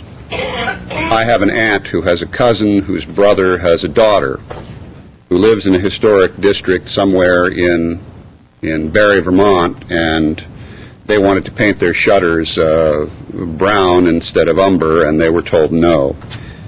That is not how it works, and a lot of it is just that kind of fear. I would like to ask, since Elaine Wilkerson is the person that's speaking for the pro side, the advocate on this, I'd like to ask her if she'd come up, because I have a couple of questions for her. Just two quick questions. In your experience, are there historic districts where the structures, the contributing structures to that historic district have not changed in any way whatsoever from the day they were created? I'm not aware of any. I'm not either. In your experience, are you aware of any historic districts where the property values have gone down? No. I'm not either. They become premier properties. And within the California guidelines, forget Glendale for a minute, but within California preservation guidelines, is their definition of historic integrity the idea that absolutely nothing changes to the house inside or out? No, the Secretary of State regulations are quite specific, and our guidelines at the city here are very consistent with them. Okay. They are very much focused on what's visible from the street. Okay, thank you very much. I can only say, with regard to the comments about what constitutes historic integrity and what constitutes historic value of a property within a historic district, that this idea that it has to be historically perfect to the identical to when it was built inside and out is somebody's opinion, and it's an opinion that is in completely inconsistent with what the state of California's impression of what constitutes a historic property. So, you know, to me, that just isn't a factor here.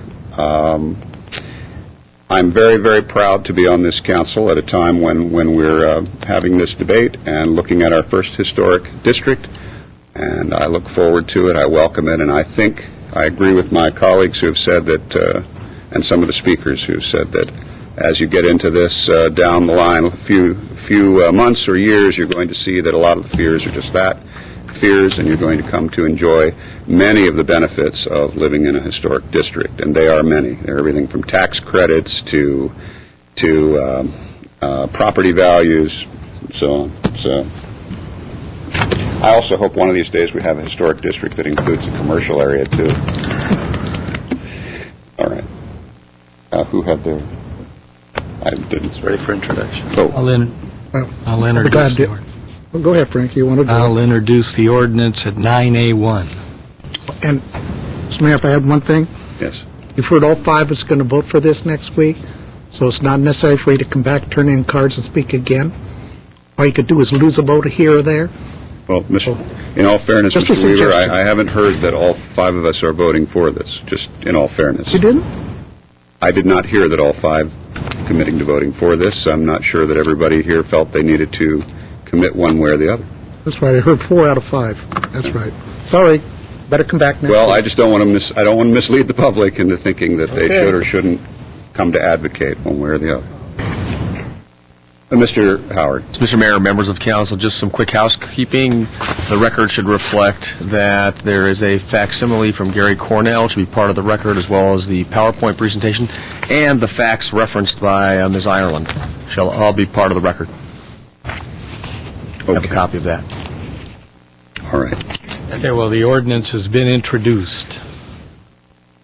Mr. Najarian. Good night. Let me just make one comment in addition. There's a pebble in my shoe, an otherwise great fitting shoe that is shiny and very comfortable. And I think I've expressed what my concerns are. So I'm going to ask Mr. Platt to please sit down with Mrs. Ireman and any of those other few homes, especially the ones that are contributors, to please let's make sure they completely understand what restrictions and what, obviously in their mind, I think there's some hardships, a list of 10 or 12 hardships. Make sure that they completely understand what this zoning overlay district will do, because I want them to be on the same page, and I don't want to create a rebellious colony to the south of here. And I'm confident that if you can sit down and explain in detail the do's and don'ts, what they can and cannot do, that they'll feel a little better, and hopefully that pebble, I can remove that pebble from my shoe. So, thank you. All right. Thank you very much. And we, okay. Let us turn now, if we can. You can exit. Ms. Buchanan, let's go to item 8B, like boy. Could we hear that item? At item 8B, City Attorney regarding urgency ordinance extending plan checks submitted prior to December 31, 2007 until December 31, 2008. At 8B1 is an urgency ordinance for introduction. Okay.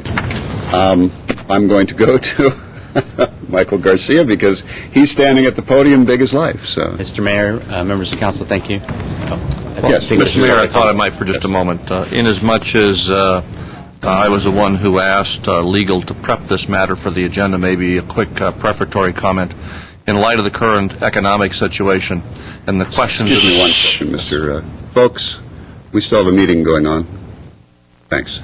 In light of the current economic situation facing the country and certainly Southern California, and because you've received questions from developments, one of which you considered earlier, I think it was last month, concerning a development and the implications of the economy and the tightened credit market, and because Mr. Tom has been receiving numerous requests for extension of plan checks as well as Mr. Hagani for planning approval extensions, it seemed to me appropriate, in as much as you have asked that the broader matter of granting a more extensive period for these deadlines come to you, and we expect that will be to you the first part of November.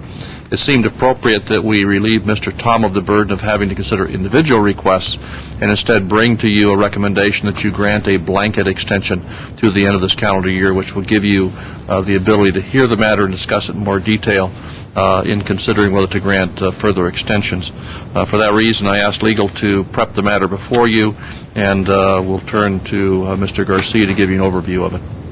Okay, Mr. Garcia, take two. Okay, Mr. Mayor, members of council, I think actually Mr. Starbird summed up the matter. I would just add technically what it does is it extends all the plan checks until the end of the year. Any plan check that did not expire before September 1st would automatically be extended until the end of the year so that the council can have time to consider the broader policy issues that we're going to be bringing back to you. And might note in particular, it is retroactive to the January of 08. 07? 07. December of 07. Yeah, for any plan check that was submitted prior to December 31, 07. Okay. All right. Can I just, would you please one more time clarify the retroactive nature of this, because... Sure. With respect to any plan check that expired after September 1st, between September 1st and the time that this ordinance takes effect, it will reinstate that plan check and extend it through the end of the year. Mr. Yusefi. I'd like to introduce the ordinance at 8B1. one.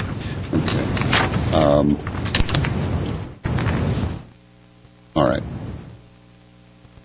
Mr. Najarian. Are you looking for any discussion today, Mr. Well, President, yes, that's or what. do you wanna just- No, I would very much like to have discussion, and I would be proud if you would lead that off. Okay. I know there was, I had heard from several people in the building industry that due to the financial and credit atmosphere that they were unable to proceed forward, that as a result, once their permit expires, I'm sorry, what is expiring? The plan check expires, that they would have to redesign to comply with the new codes. So my question is, Mr. Tom, you came before us maybe 6 months ago. When did we amend our building codes? Mr. Mayor, The most members of the recent. council, we came before you late November for a code change that took effect January 1st of 2008. And it was your recommendation that we make those changes. Yes, it was. And why did you recommend those changes? What were the significant changes in the code that you advised us to adopt?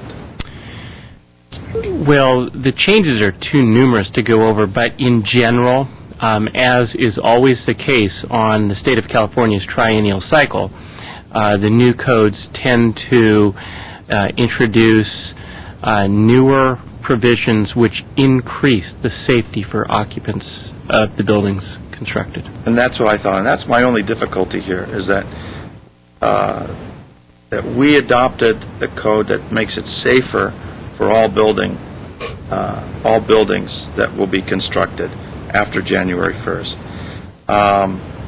We're balancing economic feasibility for the developers versus safety of our residents and our shoppers and our consumers. And I don't lightly consider extending those plan check time periods, because I understand that 1 out of 1,000 chance there won't be any problem, but there may be something that's built under the old codes that should occur, would have otherwise been a more safer, a more accommodating building. And that's just my concern at this point. Okay. Mr. Starbird. Maybe a little more explanation. Stuart, as we met and talked about this very issue of the benefits of having compliance versus the possibility of not getting the same level of safety improvements, the other aspect was a different code that kind of approached things like engineering in a different fashion. International code versus, was it U.S. code or California code? The International Building Code has supplanted the Uniform Building Code. Okay. We used to hear the term UBC. Well, international use versus UBC. That is correct. UBC. What is driving, do you think, the primary concern of developers if they have to go back and now go through plan check again in conformance with the international code? Is it the redesign and the applying I'll call it the methodology, that might not be the right word for it, as opposed to the safety enhancements? Mr. Mayor, members of the council, I think that it's probably a little of both, but Mr. Starbird, I think that you identified the issue that most developers of larger projects are really concerned about. While the current code will undoubtedly result in some changes to projects that were designed under the UBC, what experienced developers have come to realize is that while the changes might be slight, in order to get there under the new code, the redesign work involved is substantial. And so they're looking at two things: time to have their projects redesigned, and cost, because they will have to pay their architectural and engineering consultants a fee to have the project completely redesigned, basically from scratch. So for a project with architectural fees somewhere in the neighborhood of for a moderate-sized project, $60,000. They're looking at another $60,000 in design fees. I would like to put that in the context of your question, though, Councilmember Najarian. When you asked about the dilemma that you seem to be facing regarding balancing the opportunity to have a project redesigned in a fashion which might bring about more safety versus a desire to address an economic situation that nobody could have foreseen. First off, I want to tell you, I appreciate the fact that you are recognizing that that is a dilemma, because I will tell you, as Mr. Starbird has indicated, I cannot count. I cannot count how many extensions I have already granted. And I continue to receive them, and I approved one today. But I will put it into context by acknowledging that when I worked with legal staff on this, there's a reason that the extension will extend plan checks to December 31st. That is a magic date. That actually turns out to be the very last date that anybody could have submitted a plan and their plan check would have been honored under the old code. Because since Glendale is what we refer to as a one-year plan check city, anybody could have submitted a plan on December 31st of 2007, and their plan check would still be good today, and it would be good through December 31st of this year. And therefore, when I have been extending plan checks, you can trust I have been balancing the issue of safety as well. But what I have been doing is I have been applying what we refer to as an issue of time equity. And I've been granting people limited extensions of time to light a fire underneath them to get them to build their projects. And I have indicated that if necessary, I also will help them with this economic situation, but only up until December 31st of this year. And so in that regard, while I also balance safety, it's what I do every day, I look at the need to address this economic situation while doing something which will afford those applicants the same opportunity as anybody else who could have submitted their plan up until December 31st of 2007. Okay. Any other comments? Mr. Yusefian. Question. I took an opportunity to talk to both the city attorney and also Mr. Tom earlier before the meeting started. And my question was, what if the economic issues are not resolved? What happens? We go into January, February, and the economy goes down the tube. You can't get a loan. You can't finance anything, and you have a whole bunch of projects. Let's not forget, we do have several high-rises that we have approved already. It's gotten design review approval and so on and so forth, and they have gotten, or they're ready to pull their permits. What happens to something of that nature? And also, does this also extend their design review approval and some of those discretionary approvals? Well, Mr. Howard, anybody who wants to take it. Let me take the first part. Mr. Mayor, members of council, Councilmember Yusefian did ask those questions earlier to Mr. Tom and myself, and my response is that I want the opportunity to look at the lawfulness of extending plan check beyond December 31st. So I actually have a note that when we come back in the next few weeks with the discussion of the general policy considerations that have arisen as a result of the economic and credit climate, that we also be able to provide you with a response from the legal side on the lawfulness of extending plan check for a lengthier period of time, whatever period of time that is. Not expressing any judgment on the wisdom of that, because that gets into this whole balancing issue of safety that Mr. Tom noted. So we'll be prepared to bring that back to you. The second part of that is whether the ordinance will extend design review approval and or any discretionary approval. The ordinance, I'll let him respond. Mr. Garcia. Mr. Mayor, Councilmember Yusefian, the current ordinance as drafted is to address the plan check issue because that was deemed the most necessary component. That was as Mr. Tom indicated, he was getting significant number of requests, and this was just to put all those plan checks out to December 31. Okay, and so my question from Mr. Mahagani is, have you gotten the same type of pressures as Mr. Tom has gotten about extending the approval period that they have had on some of the discretionary issues? Yes, we have.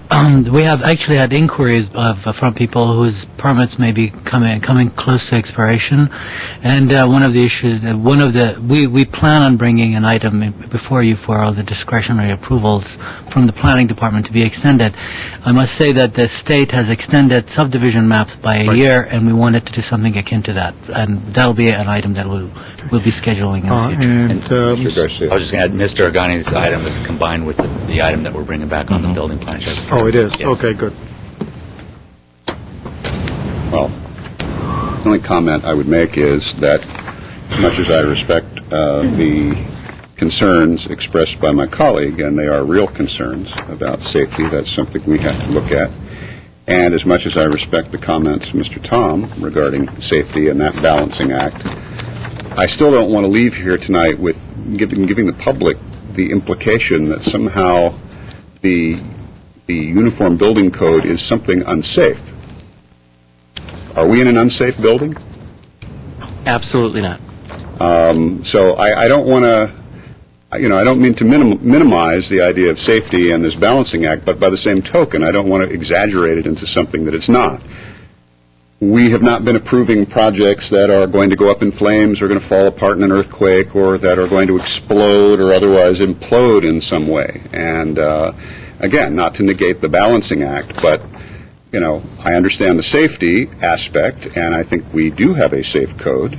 And had the movement to adopt international building codes not come exactly when it did, we wouldn't be considering the projects that had been approved or were currently being approved unsafe projects.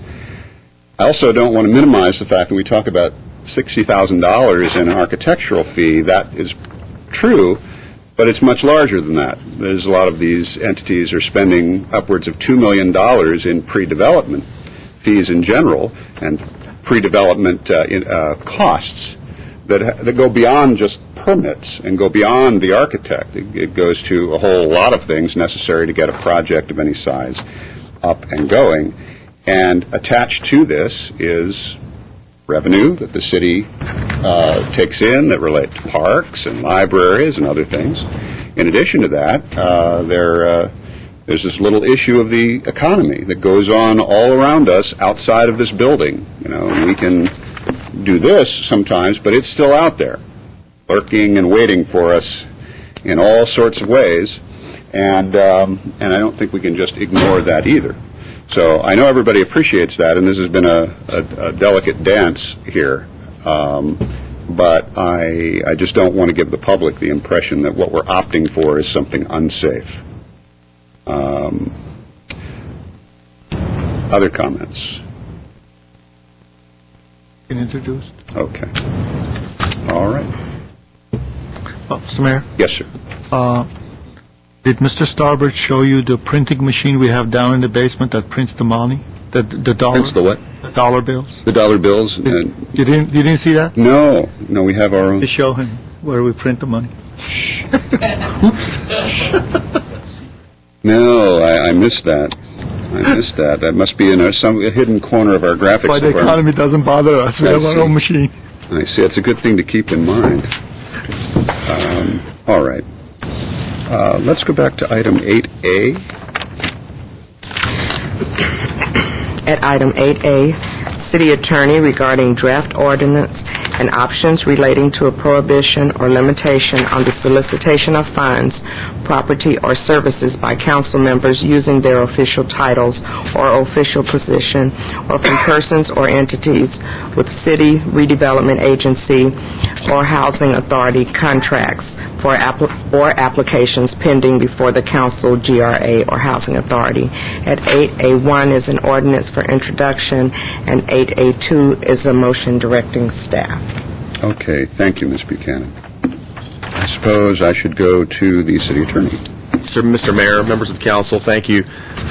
Back earlier this year, the City Council, in discussing both the Tournament of Roses and the Dreaming of Roses, gave direction to the city attorney to come back with an ordinance that would address the issue of elected officials, and council members being the specific elected officials whom we were discussing, from using their official position or otherwise to solicit funds for charitable or non-charitable purposes.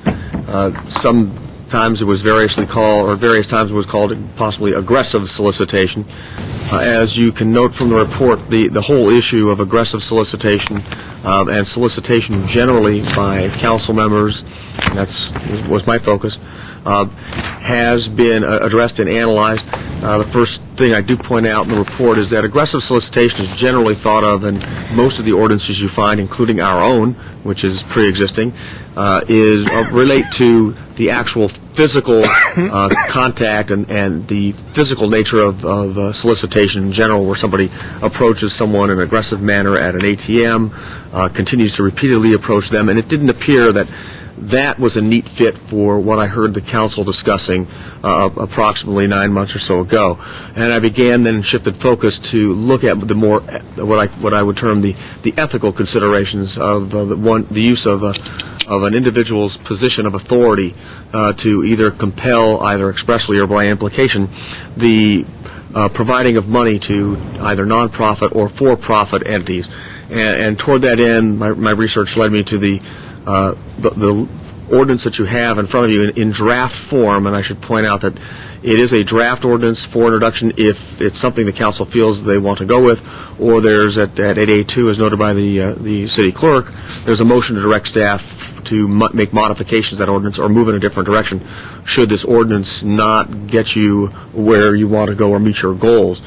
Essentially, this ordinance is comprised of 5 components. Again, it's focused, it amends Chapter 2.83, which is the ethics provision of our code. And it has 5 components. Deals with the use of one's official title, the seeking funds from applicants which have matters pending before the Housing Authority, GRA, or City Council, seeking funds from individuals or entities which have contracts, again, with the same 3 entities. It also adds a provision which would prohibit solicitation of funds from individuals or entities which already have existing development agreements, exclusive, or not ENAs, that's covered by the other section, reciprocal easement agreements, and similar agreements where they may have been completed, but there are outstanding obligations which would require this council, the GRA or Housing Authority, to utilize their discretion in further matters, and I use the Americana as an example in the memorandum. And lastly, it would prohibit the solicitation of funds, property, or services from city employees, officers, or city departments. Some of the language you find in this ordinance, as I note in the report, is similar to the language you find in the campaign contribution or campaign finance reform ordinance that you've adopted a number of months ago. It's similar, but at the same time, it's a little broader. It is not as limited.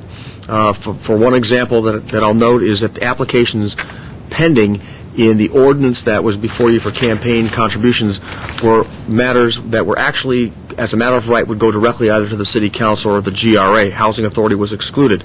This ordinance provides that as soon as an application is filed, either by letter or by formal application, either with the GRA staff, with the Planning Department, or with Housing Authority staff, it immediately becomes an application pending which would limit a councilperson from soliciting funds from that entity or organization.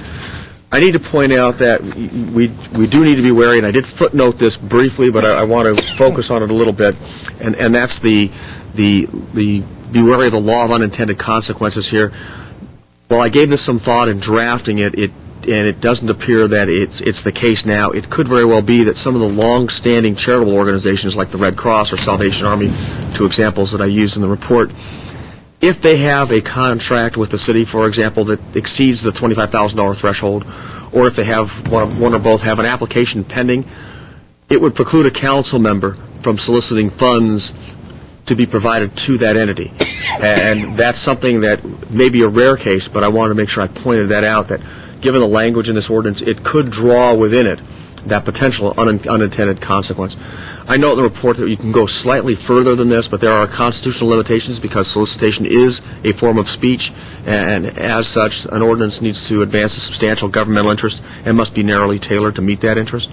If you have any questions both about the ordinance as presented, as well as how much further you could go, certainly I'm prepared to respond to that. Okay, thank you, Mr. Howard. Mr. Quintero. Yes, I want to start by saying I'm in favor of the ordinance, but I do think it should include the other two elected positions, the treasurer and the city clerk. They're elected officials just like the city council. Now, I have a question. As I read it, I'm in agreement with points 2 through 5. Now, point number 1, which prohibits elected official from using her title seeking funds for any nonprofit or for-profit entity. In terms of any nonprofit, I find that a bit disturbing. I mean, that basically means that we, all of the other prohibitions being in place, but any elected official, there are nonprofits that have been here forever, YWCA, YMCA, we know them all, that we basically are unable to help those agencies by contacting people that might be of benefit to those agencies? I mean, is that what number 1? Mr. Mayor, members of the council, what number 1 does is it precludes you from using your official title in a written solicitation for any profit or non-profit agency. So in part, the answer is yes, you could use your name, but you could not use your official title. There is an exception, and it's a little flexible. Okay, well, that's fine then. I'm sorry. Okay. Well, I was going to point out that there's some flexibility, though, that that section provides, and there's actually the other section as well, point 5, allows the city council as a whole to take up the matter and approve the use of an official title if, for example, let's say you're co-sponsoring, and this is just by way of example, if you're co-sponsoring an event and you think it's important to have a solicitation signed by the mayor or by the council, when the matter comes before the city council, the council can't approve that. Okay. And it also includes, in terms of, for instance, Section 3, which I'm in agreement with, it's not only the city council, but the spouse or immediate family member. And defined as dependent children, yes. Okay. Mr. City Manager. Mr. Mayor, just a clarification. I think number 2 is writing. Number 1 is can't use your title in. Well, I'm looking at, I'm going off the ordinance, subsection A, under 2.83104, and you're right, the staff report probably doesn't match up. It uses numbers instead of letters. The ordinance is a writing, and that's the use of the title. Okay. But thank you for the observation. Do my other colleagues have questions? Mr. I have a question. As a council member or a committee member for Unity Fest or Armenian Genocide or any of the other things that I have been given assignments to on behalf of the council, I have signed many letters of solicitation for funds to fund those events. Would this forbid some council member from sending those type of letters? One, if it's an event for the city, the answer is no.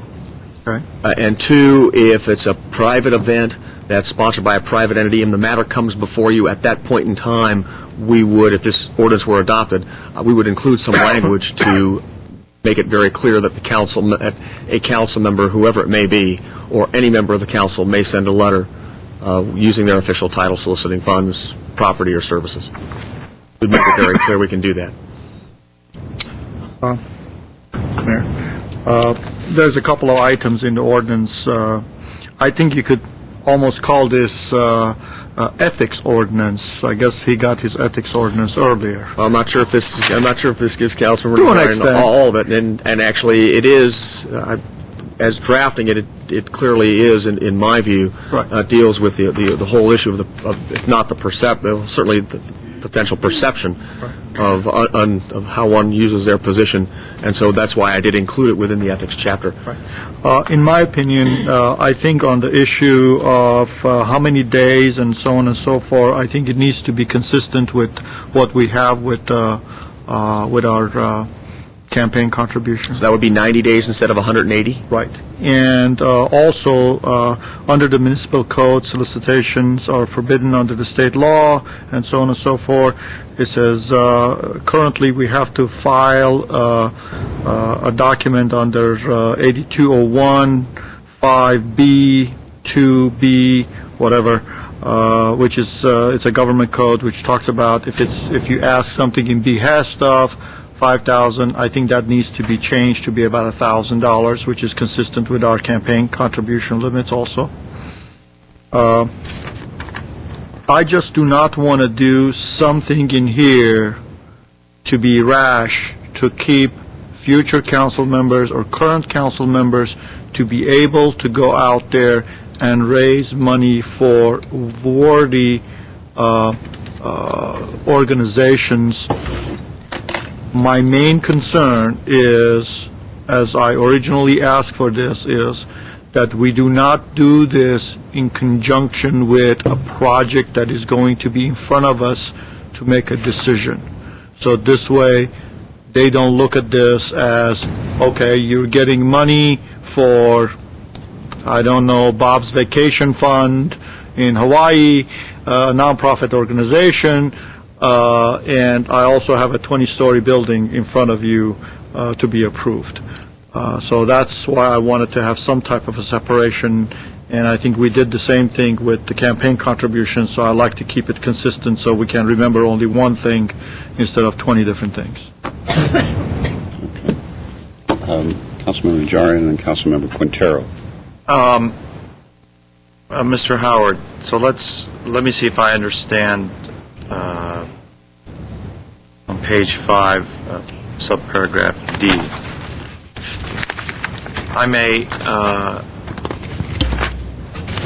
I'm a member of the Holy Family High School Board of Regents.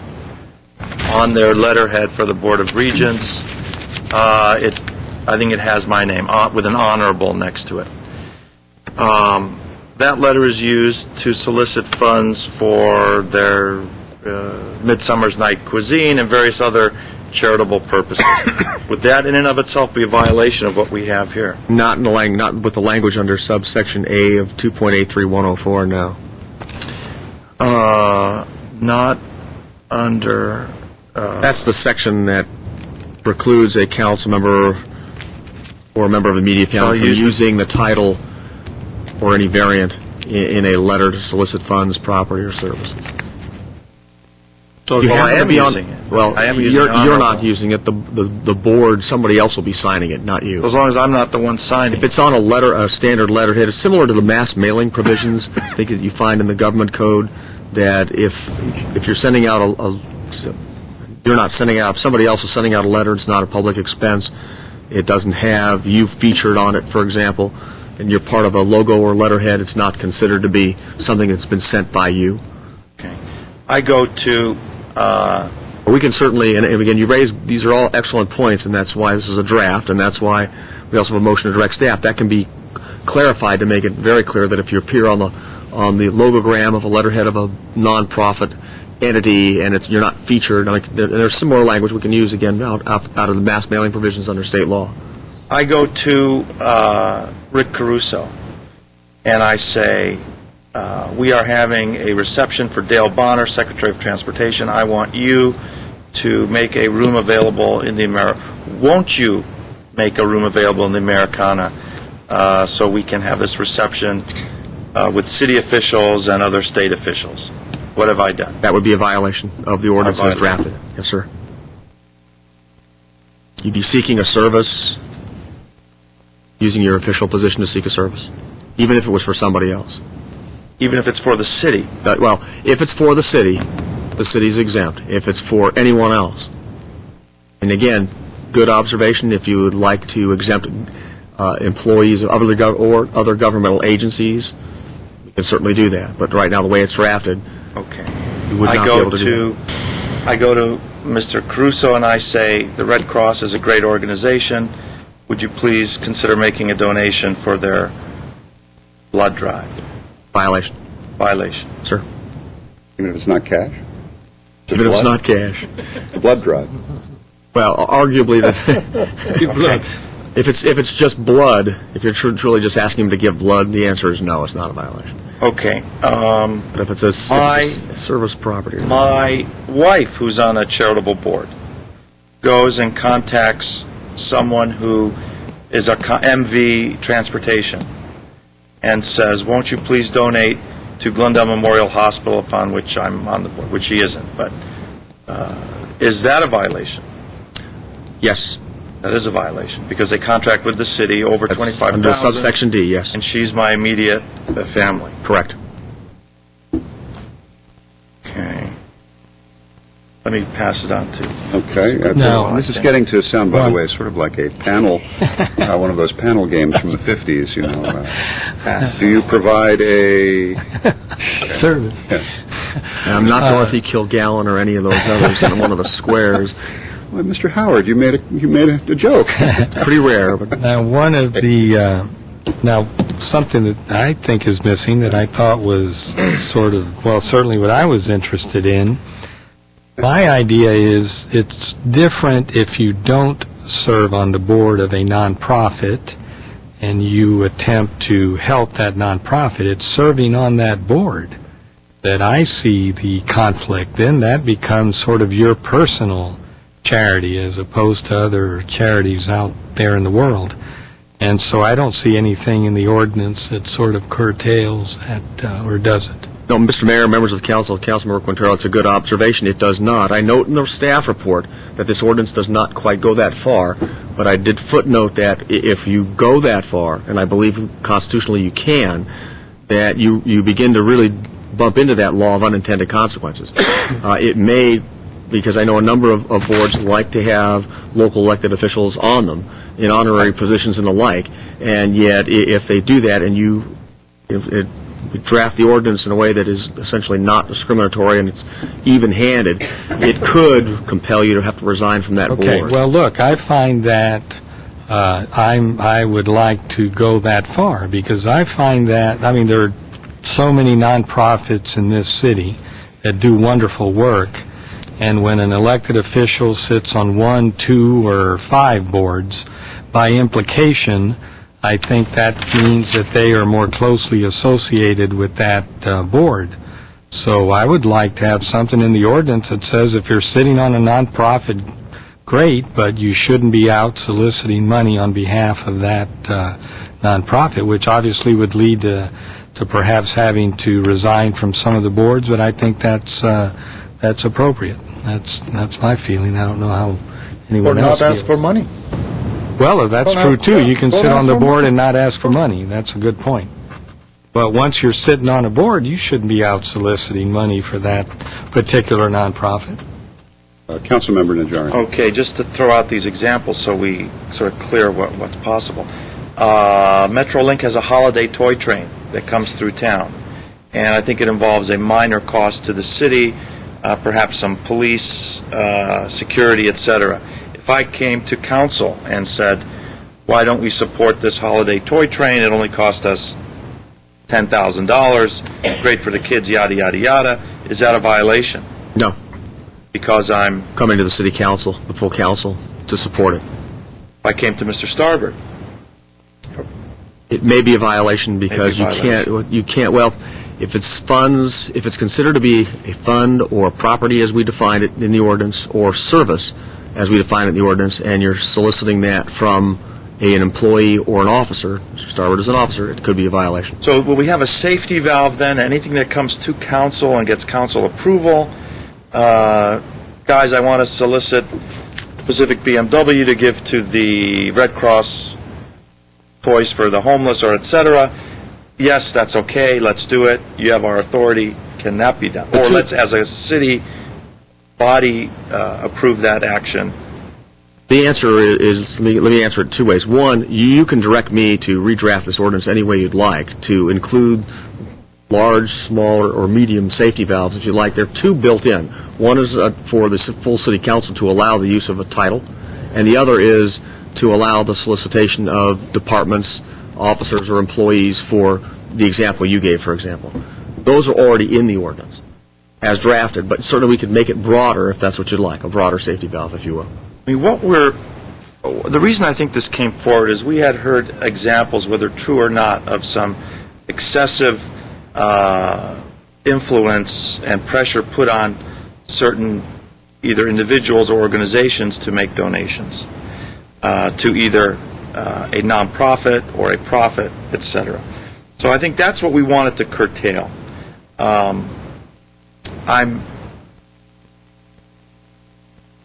it's a fine dance that we're doing here. It is. Where is the line drawn to define aggressive solicitation versus friendly solicitation? Subtle. I'm sorry, go right ahead. Well, I'm happy to respond. Attorney, I would also like to ask some questions, though. Mr. Mayor, members of council, Councilmember Najarian, your point's well taken. It is a fine line, and that's why I pointed out in both the report and my comments, however brief or not brief they were earlier, on this whole notion of aggressive solicitation. Frankly, as we were going through the draft of this and it appeared on upcoming agendas, I began to not only question, but I also asked staff to remove the term aggressive. Because if you begin to look at these aggressive solicitation ordinances that exist already, they really deal with the physicality of one attempting to solicit funds or property, and usually thought of somebody standing on the corner near an ATM asking for money. Not really in the context of an elected official making an inquiry of somebody, with a nod and a wink saying, gee, I'd like you to donate money to my favorite charity. And if we start using the word aggressive in the context of that, it may make it somewhat confusing, and that's why I chose to not use the word aggressive, but focus on specific things that an elected official, in this case council members, could or perhaps arguably should not do in using their official position, whether it be the title or trying to solicit money, property, or services from certain groups or persons. Let me ask a few also. And they range from the ridiculous to the more ridiculous, I suppose. But we're trying to get some clarification here. As most people know, and certainly everybody up here knows, we all get requests from organizations, some of them very familiar to us and everybody looking in, and some obscure that we see for the first time we've never heard of before. But regardless, we're asked all the time to help with fundraising for this and for that and for the other thing. Okay, so the mayor is typically a co-chair of Glendale Relay for Life. I'm the current mayor, so I was the co-chair, one of the co-chairs for Relay for Life, Glendale Relay for Life. They approached me about doing a fundraiser.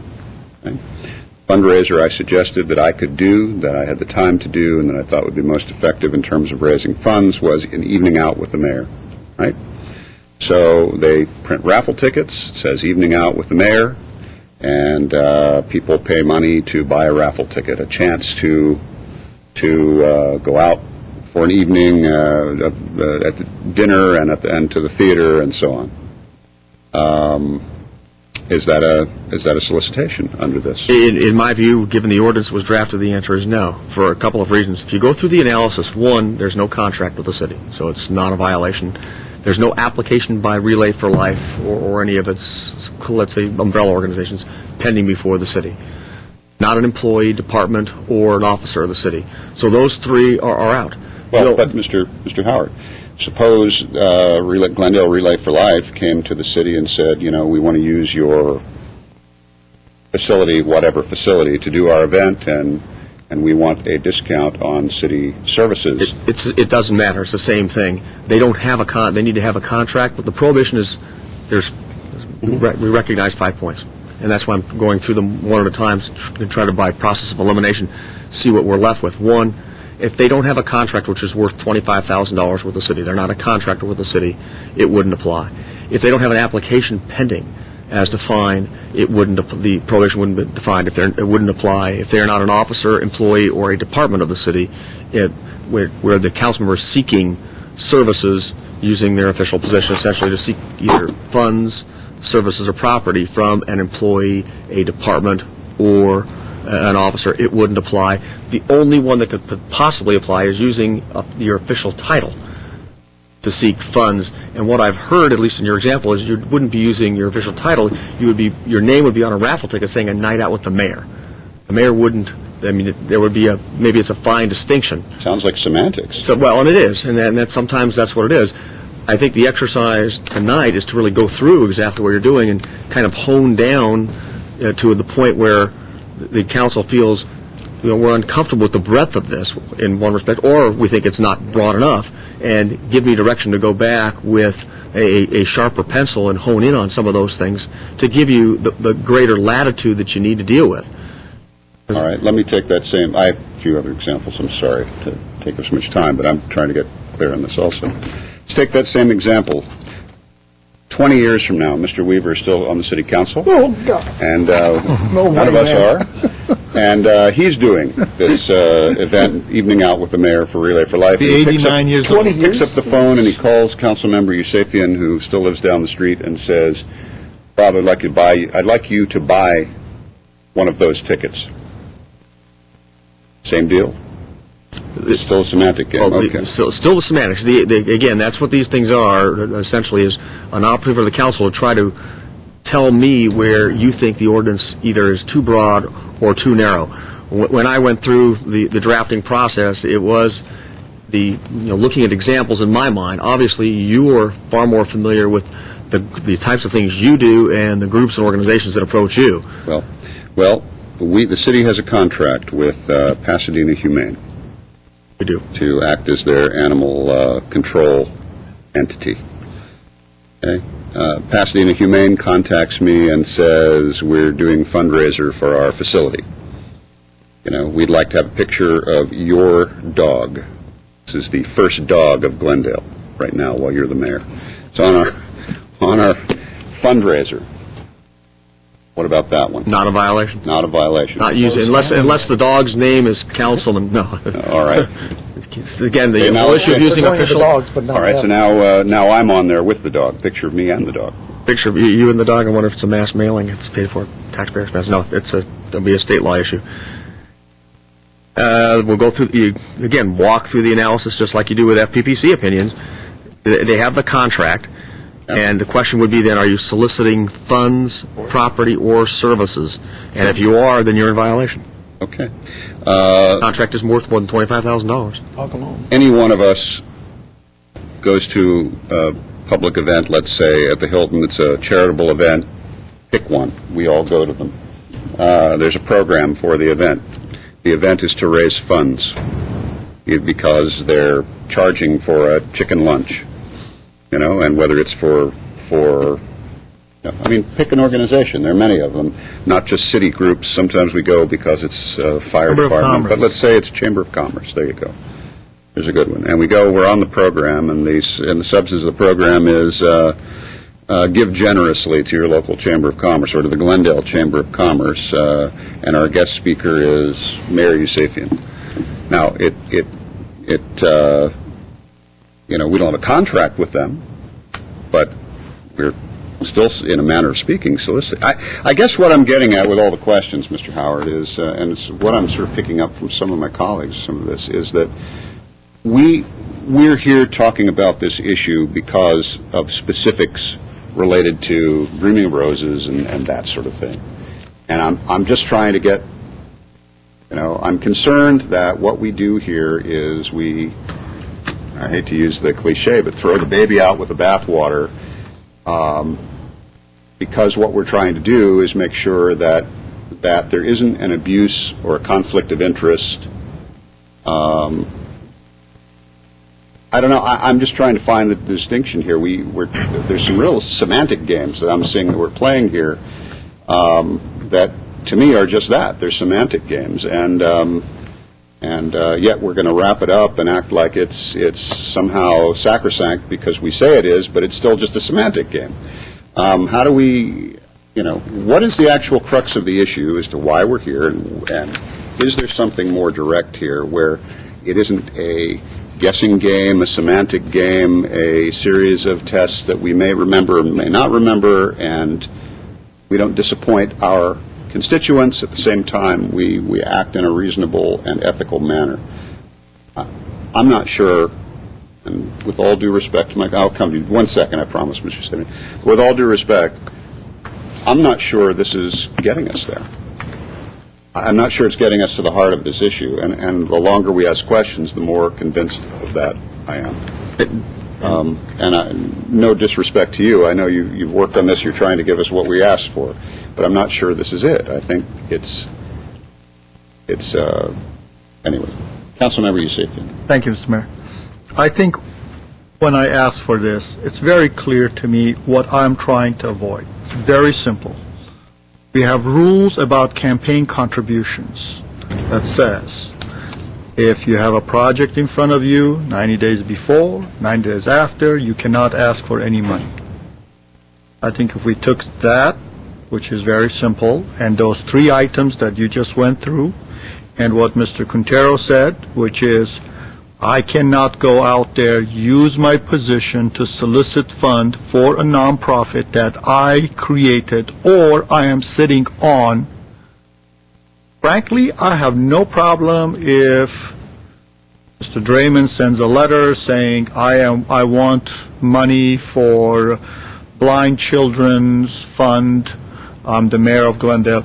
I don't have a problem with any of that, because so long as that organization is not expecting this city council to approve a building for the blind children that is going to be built in city of Glendale with the CDBG funds, I'm fine. I don't have a problem with that.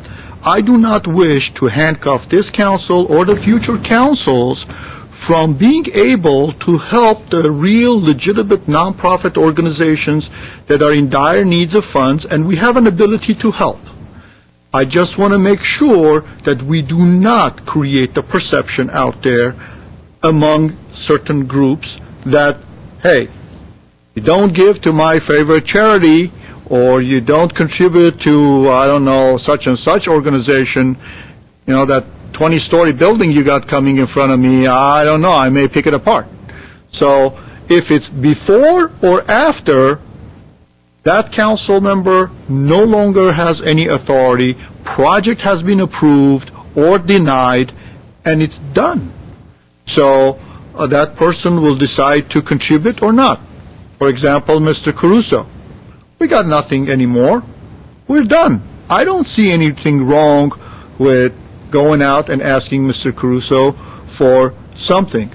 Now, I think if you're going to ask for it, let's say I went and asked for it, which I did for Unity Fest or anything else, I went ahead and filled that application that says anything over $5,000.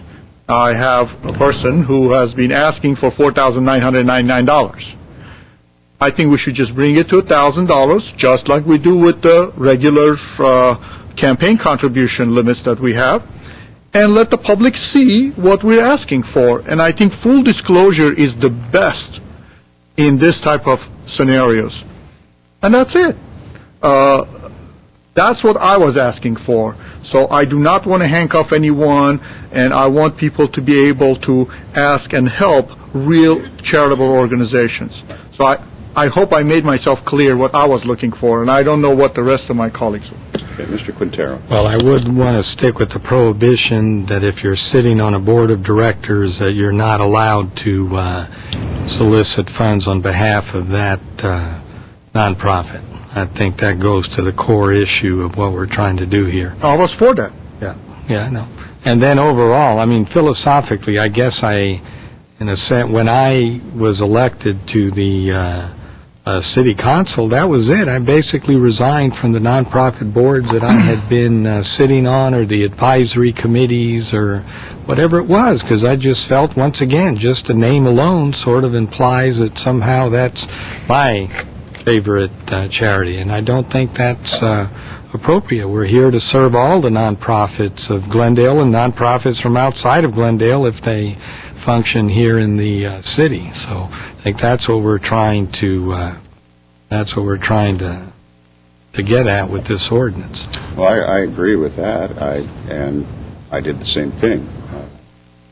When I was elected to the council, there were boards that I was sitting on that I left at that point as a result. Some of which apparently would not, matter in this case, but to me it felt like it could be perceived as a conflict of interest. However, it's not those things that I'm having the confusion about. And to me that's very specific and it's very obvious. But it's the other areas where I'm hearing that there's a semantic difference, but not a real difference, and that disturbs me. So I just don't think that ordinances are a place for distinctions being drawn by just a manipulation of a word. That's my concern. Mr. Mayor, may I ask the city attorney, based on my request, how would this ordinance be modified? Well, I have a couple of questions now. For example, if the whole issue of, let's say, the use of the title, you don't want that as an issue. You really want to make it more mirror the language that we had in the campaign contribution ordinance. The language would literally be grafted from that. We'd have to obviously have the definitions that apply to solicitation apply to this. There's one thing that I would like to, that is not in the campaign contribution. It has to do with me picking up the phone and calling, let's say, Mr. Hagani and say, or Parks and Rec. Call Parks and Rec and say, you know what, Glendale Beautiful is having this event, and I want you to rent them Casa Adobe, which they actually provide for free. Let's assume they were charging, and call and say, you know what, I want you to give it to them for free.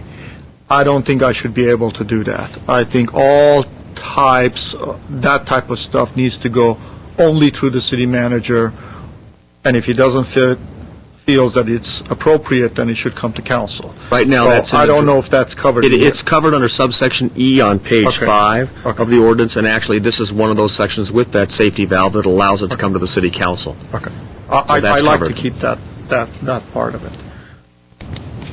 So if we had that, and we dealt with the issue of full disclosure, anything over $1,000, I don't have a problem with somebody using their title and not being able to use their position if they're sitting on any type of nonprofit or profitable board to use their title to solicit funds while they are on the board, whether it's profitable or non-profitable.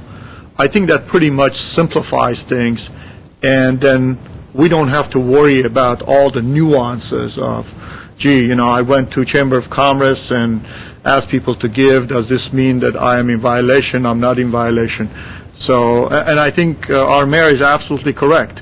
We need to be careful about how to pass these ordinances, because these are some of the ordinances that comes back to haunt us later, or the future council. Well, in particular, that's why I noted the law of unintended consequences comes to play, whether it's because of something that one doesn't think of, or because of the ability to use semantics. When I drafted this, we tried to hone down, and that's why you have this whole section on definitions, the definition of solicit, the definition of immediate family, all of those, to try to hone that down to the point where you've got the specificity and it's as narrowly crafted as you can so everyone understands it.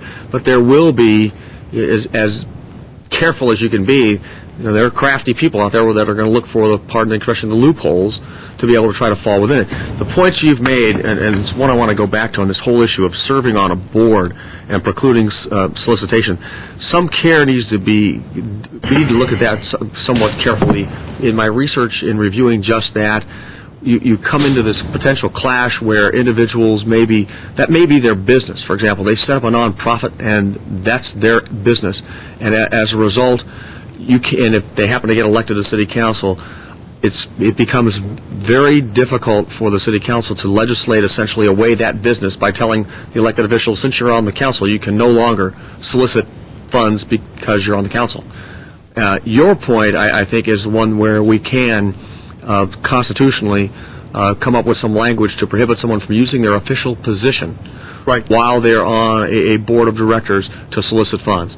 So if they want to do it in their private capacity, even though someone may recognize the name, they can still do that. But if that title comes, if that official position or title, that we can regulate. Right, and that's what I was trying.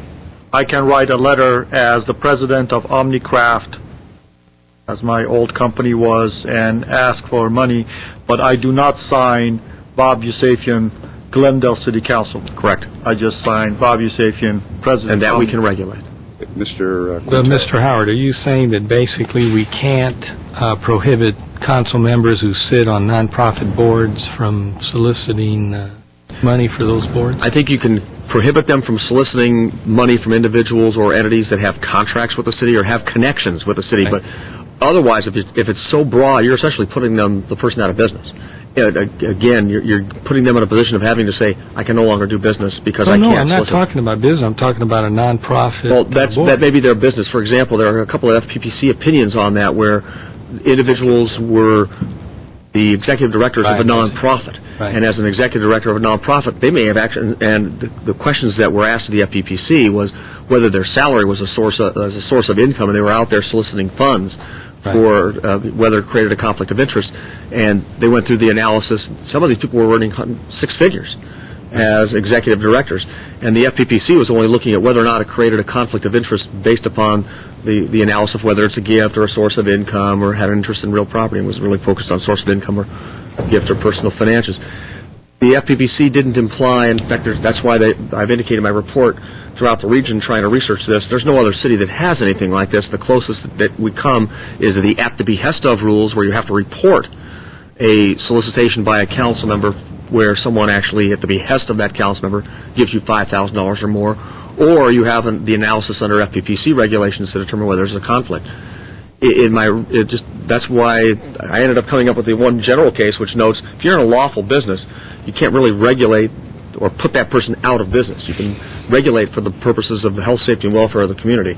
And so just to try to protect the council from overstepping the potential constitutional bounds here, I think Councilmember Yusefian's limitation on the regulation, which would be you can't use your official position, you can't if you're on a board of director, you can't use your title, you can't solicit funds from someone who has a contract with the agency or has an application pending, would withstand constitutional challenge. You start getting broader than that to the point where you may be putting someone who happens to be on the council out of business, then I think you're running into a potential legal problem. Well, what about when it's not their business? In other words, they're not being paid. It's a nonprofit board, and they're just serving. Friends of the Alex Theater. You're an elected official. You're a city council member, or the treasurer, or the city clerk. You're on their board. And the regulation is the board cannot solicit funds, or the individual cannot solicit funds for the board. Okay. But anybody else from the board can solicit. I guess I'm asking it in the form of a question. Would it be that the individual council member cannot solicit funds, or the board itself couldn't solicit funds because there's a member of the city council sitting on the board? Well, and I think that gets to the heart of what is aggressive solicitation. In other words, if I'm out there as a member on the board of directors of the Alex Theater, and I'm out there saying, Mr. Developer, and let's say that developer has had extensive background with the city over time, even though there's not a contract right now. This is somebody who develops in the city in the past, and we can presume probably will in the future. And I go to him and say, I'd like you to contribute whatever to the Alex Theater in dollars and cents. I mean, Mr. Quintero was asking about that, and the distinction we got was about if that's their living. But I'm asking if it's not their living, if it's just simply they're volunteering to sit on a board. It's an unpaid position. Is there any distinction there? I think lawfully there would be a distinction because there's no income. They're just volunteering their time. I'm just wondering about the distinction in terms of the aggressiveness of the solicitation, why there's a line drawn between someone who's voluntarily sitting on a board and someone who happens to be earning an income as a result of it. There isn't in my mind, right. But it sounds like there is in what you were saying. That's why I'm asking for the clarification. So, let's go to the public, please. They're waiting patiently, and they may clarify something. I think, by the way, this is good discussion. Well, believe me, it's not that I'm not implying it's not good discussion. I'm not sure that we're getting questions answered exactly. Anyway, we have two speakers, Barry Allen and Nancy Kent. Mr. Allen, you're first, followed by Nancy Kent.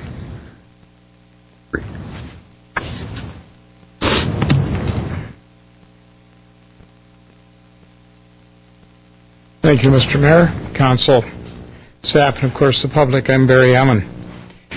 This issue is placed on the agenda by Council members Quintero and Yusefian as a result of Van Gardian's bringing to the attention of the Council that their colleague, Mr. Weaver, created his own nonprofit and then aggressively solicited the following for funds, which, other than the filing under the Political Reform Act, Section 82015, there has been no accountability. Rick Caruso from the Americana, $10,000. Mark Nathanson of Charter Communications in Verdugo Gardens, $10,000. Scott Silver Eagle Group Marketplace, $5,000. Glendale Water and Power, $5,000. I called each of them and asked them to write a check to Van Gardians for government fiscal accountability. They said no, because I didn't have the same vote or clout as a council member. This is especially egregious since the GWP is giving away ratepayers' money to a city council member's favorite charity, himself. The GWP raises rates and passes bond issues to pay the bills to give away money to council members, or a council member. Weaver has engineered a way to circumvent the new campaign finance ordinance by having a year-round charity that he controls. And I would suggest that some of the tightening things that you're worried about, I wouldn't worry so much about semantics because of the facts, as City Attorney Howard has pointed out, there's the intent involved, and there's 1, 2, 3 items that have to be met, and it's just not a pig in the poke. Now, I also would suggest that for $500 or $600, you each could have your own 501c3 charity.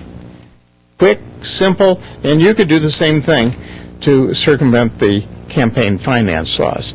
But I don't think the other four of you would do that. Thank you. I'm Barry Allen.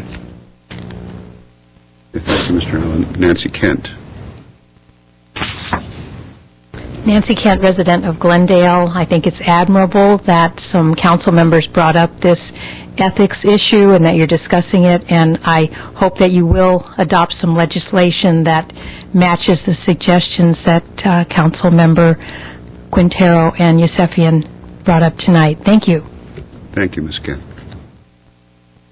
Okay. Can I ask if there... I was going to say, do you have enough direction, Mr. Howard? Well, I was going to ask to see if there was consensus on what has been... I was going to ask to see if there is consensus on what has been suggested by council members Yusefian and Quintero.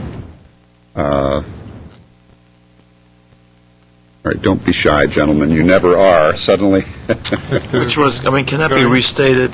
I think it focused on the board and $1,000 amount, being on a board.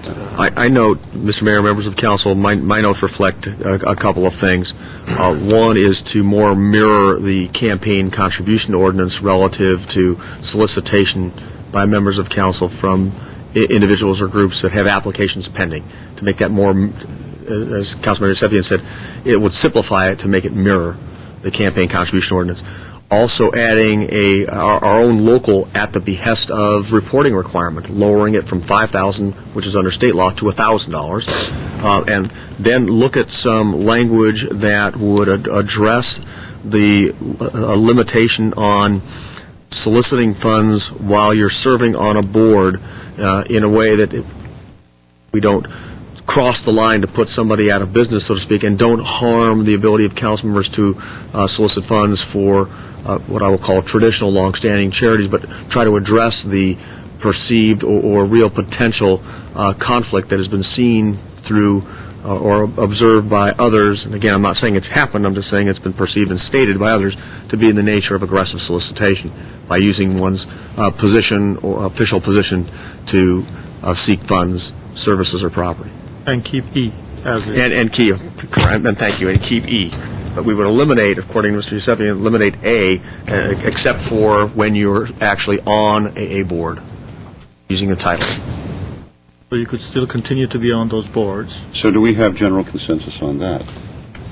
I do. I think we're still circling around what's really wrong here. What's wrong is when you go to an organization, whether you use your name as Councilman Jones or not, and you say, you don't care about my organization, donate to my organization, whether or not I'm on the board, you don't care about the city, and I'm going to take that into account when I vote for your project that may come outside of 90 days or 90 days prior. I have to say, Mr. Mayor, members of council, if that were the factual scenario we were faced with, we'd be in the district attorney's office. 90 days or no 90 days. If somebody were trying to do a quid pro quo, whether it's donate to my campaign or donate to my charity, or your project is going to be facing a negative vote, I think you'd be looking at a potential felony.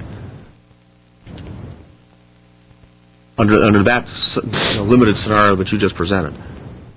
Can't we restate state law in this? Well, we have to make sure that we're not preempted.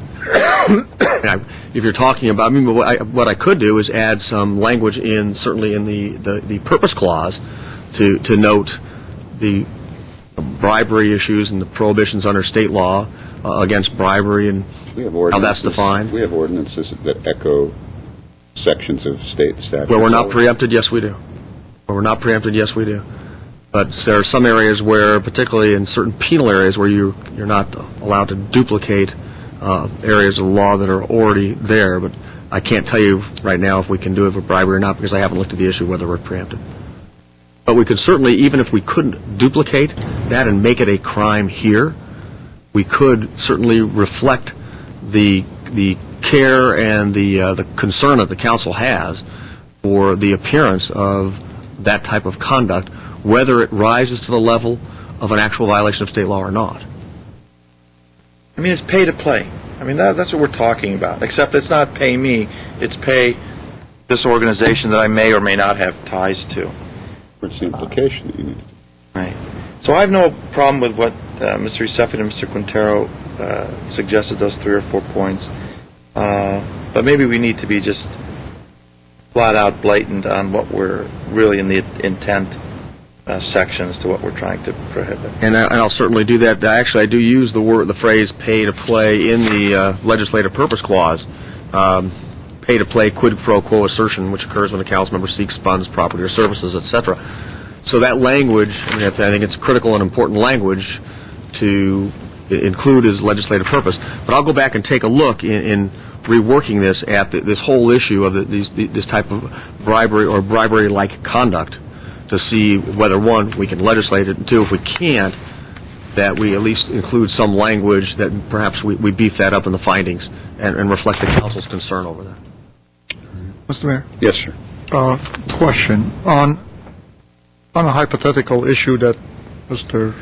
Najarian just brought up, if someone came to me and said something like this happened, let's say they saw an individual at an event, the individual asked them for contribution for a nonprofit, and a week later there is something in front of the council or something in closed session, the person called and complained to me. Who do I take that to? To you? To the district attorney? Who do I take that to? Who does that person go to first? Using the hypothetical Yes. of Councilmember Najarian, the district attorney has jurisdiction over any violations of state law, so whether it's bribery, or alleged bribery, alleged extortion. So that individual does not come to you? They can if they want. Well, you just said that I would take it to the district attorney. Well, meaning I didn't mean me personally. Right. If you had that kind of scenario, that would be something for the district attorney. But certainly, if someone wanted to bring that issue to my attention, I might be a conduit to the DA's office. Okay, got it. Okay, I just want to know. Yep. Thank you. All right. Mr. Weaver. I think he's got enough. Yeah. Since everybody in the world knows that this is all about me, period. It's, as we have shown, there no other agency in the region has adopted such an ordinance. This is about me. Okay, fine. Reminds me of when Mr. Quintero and Mr. Seven got 2001 and took me off Weaver's Doghouse, because no council member should have an unfair advantage on TV. I adopted out over 1,000 animals in 4 years, and I was taken off. Next target, Dreamier Roses. Let me explain about Dreamier Roses again. I've said it before, and I'll say it one more time. This will go through, and we'll let the dust settle, and I'll find out where I'm at. I was on the Glendale Roseville Association from the late 1980s. And the continued problem in every year, beginning in the late 80s, was finding a way to bring in money to help offset the cost of the city of the Rose Float. When it was originally created in 1970s, late 70s, the banks of Glendale, Federal Savings, and the bankers contributed significant funds to the city. Times passed by, those people disappeared, died, left town, whatever. So it was always trying to find a way to raise money. Once in a while they'd do a tea. We'd raise $500. Do other little events. Never could hit on anything that would raise significant money. I came up with the idea for an event, Dreamier Roses. Meant bringing in a lot of restaurants, a dance orchestra, trying to create something that was marketable that people would attend. We didn't know if it would work the first year. Not at all. But it did. And every year it grew. For 8 years it grew. Now, Glendale Roseville Association is a 501c4. And its bylaws specifically say that just about the only thing you can do with that money is give it to the city for the float. We tried for a number of years trying to get a 501c3. But for a charitable organization, just giving money to the city to offset a cost of a float wouldn't fly with the IRS. Dreamier Roses became successful enough that we were beginning to exceed the amount that or 50% to the city for the float. So I went out and created Dreamier Roses. Took me, I think, 2.5 years with the IRS to create it. And my whole thing was to not only support the Rose Float, but also to give to community organizations in town. I remember the days we sat here, and there was a $40,000-$50,000 pot of money, which we would allocate out, city money, we would allocate out to different organizations that needed a leg up of $2,500, $5,000. That pot went away. So I saw many opportunities to, with the proceeds coming in for Dreamier Roses, to not only talk about funding the float, but giving to community organizations, whether it be the Montrose Christmas Parade or any other events, Unity Fest, whatever. That's what the money would be used for. Now, myself, I put in hundreds of hours every year on these events. They're not easy to do. When you have 1,000 people and all a multitude of things that go on, you have 30, 35 people assisting to do it. And I've never taken a single penny. Not a single penny. Every single dollar was coming back to the city. It's not like the Relay for Life, where the money raised leaves Glendale. It doesn't necessarily stay in Glendale. Dreamier Roses, every dollar was to stay in Glendale. And the reporting requirements for 501c3 are not easy. There's a lot of detail that goes into the reporting process that lets you know where the money is going. Now, we only got it January this year. We haven't had a chance to have an event. We unanimously postponed the event this year, seeing where the economy was going. And we were right. We were right not to do it this year, because how could you go out and ask sponsors to give money? How could you go out and ask restaurants to bring free food? Not in this economy. And it only got worse and worse after we made that decision. Now, if anybody, I've had some over 50 sponsors, if any of those are listening and anybody knows where I've ever made an aggressive solicitation of them, I wish they would contact the district attorney, the city attorney, or anybody, because I never have in my mind. I explained what the monies were for the city of Glendale, for organizations in the city that needed a leg up, for scholarships, youth programs, the float. And the people gave the money because I had the vehicle to raise the money. Many organizations can't raise money. They try to put on fundraisers, they can't do it. But I had the vehicle. I had the location. I had the orchestra. I had the restaurants. I had the whole package that worked. And every single year it has grown and grown and grown.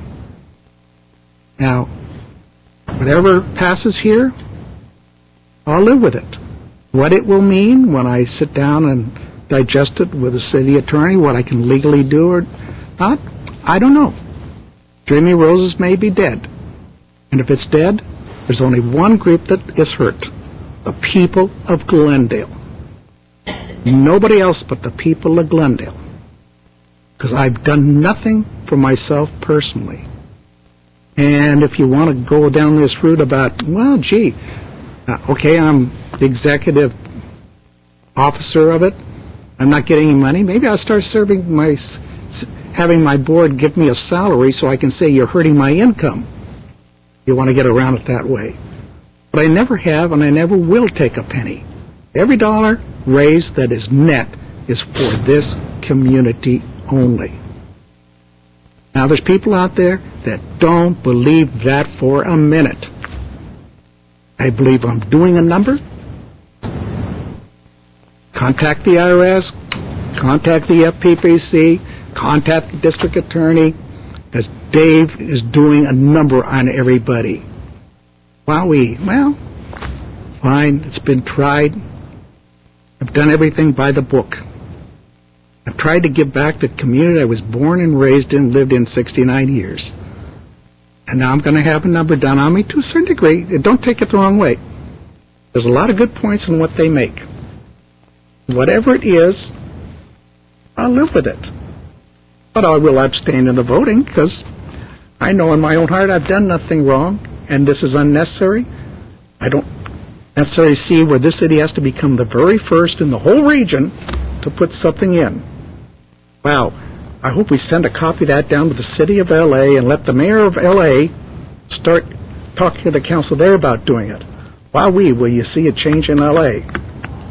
And the North Pole will melt before you'll see L.A. do it. So, you know, guys, whatever you want, let's get it done. It's 9:10. I think you have an agreement on what you want to do, and let them go and get it done.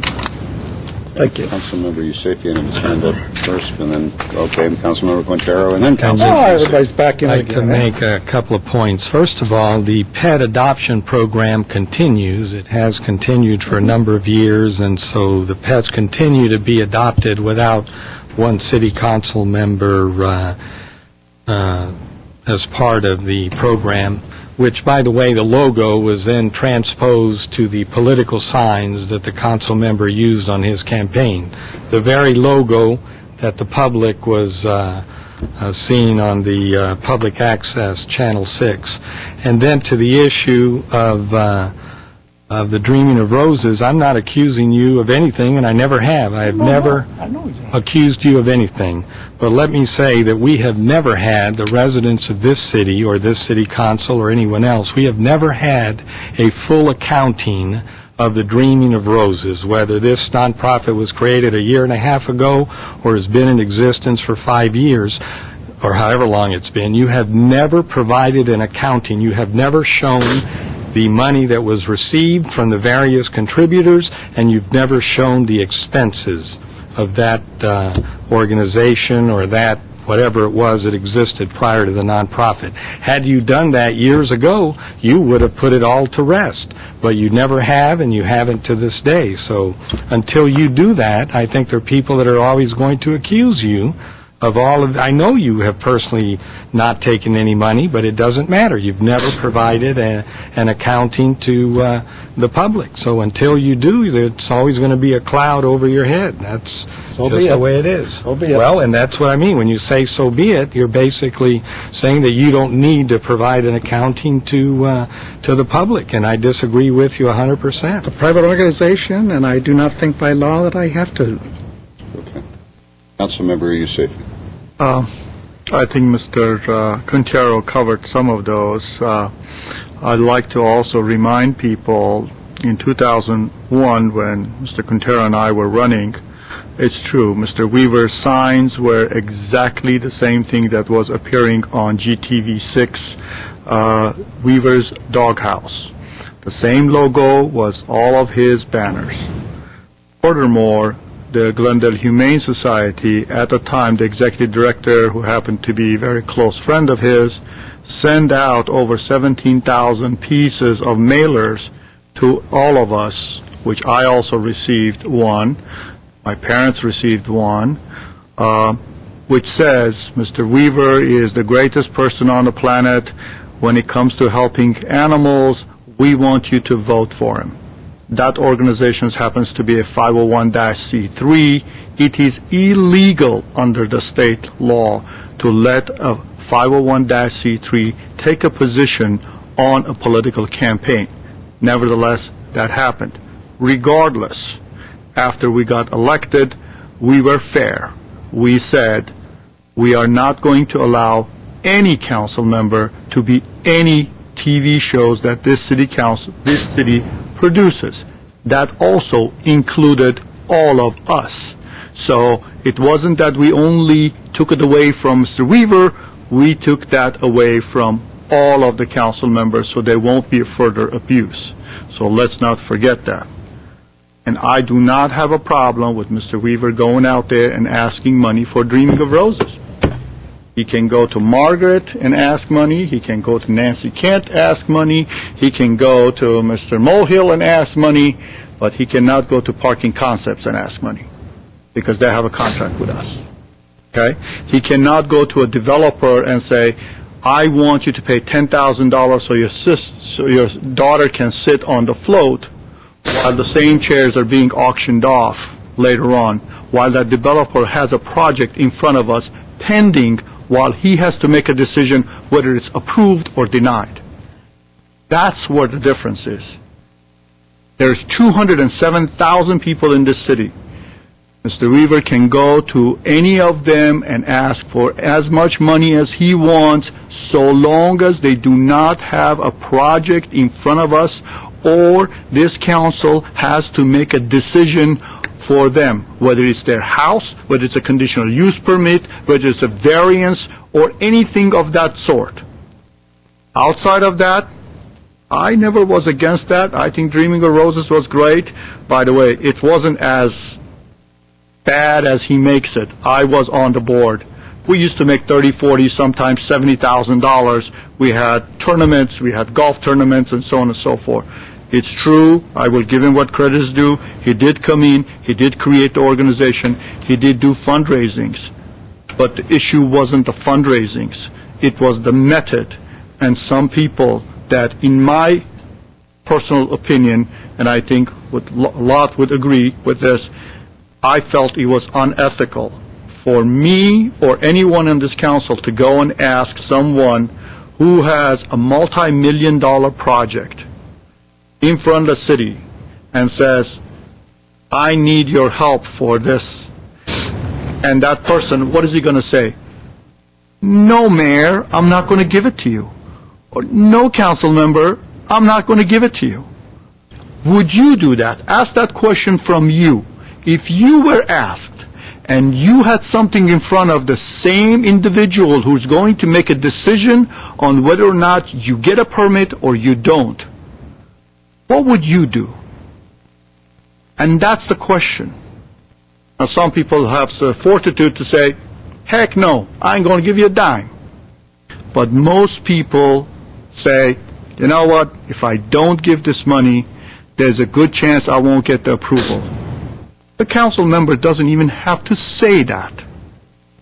And that's what we're trying to do, is go ask for it after that person has no business in front of your council. Then he's not intimidated, and he cannot blame or call us and say, well, I had no choice. Yeah, there was nothing there. You didn't have to give it to him. And that's it. And I don't think this is just for Mr. Weaver. It may be, we started with this, but somewhere down the line, we'll be all gone. There may be somebody else who will come in, and at least there would be a benefit of all these laws that says, these are the do's, these are the don'ts. Because right now, it's an unwritten law, whether you do it or you don't. And when somebody does it, then we go out there and go, oh, you've been a bad boy, you shouldn't have done that. Well, there was no law. Mayor, Mr. Weaver. I'm not going to get into a point, counterpoint. I could argue all night, give my side, they give their side, so on. I did nothing illegal at the time. I'm comfortable with what I have done for this community. We have put new regulations into effect on running for election, and we'll abide by those. We're going to put in new rules regarding events like this, and I'll abide by those rules. If Dream of Roses ends because of the restrictions, well, that's life. I'm comfortable with what I did. I did nothing illegal, but I don't want to get into point, counterpoint. You can't win on an argument like that. There's always two sides to it, and I'm not saying Mr. Yosefian and Mr. Quintero are wrong and I'm right. There's always two sides. Where you come down on it, it really doesn't matter. It's a moot point. It's history.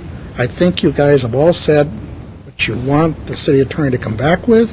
So let's move on, Mr. Mayor, and get it before us. All right. Thank you, Mr. Weaver. Mr. Najarian, anything else?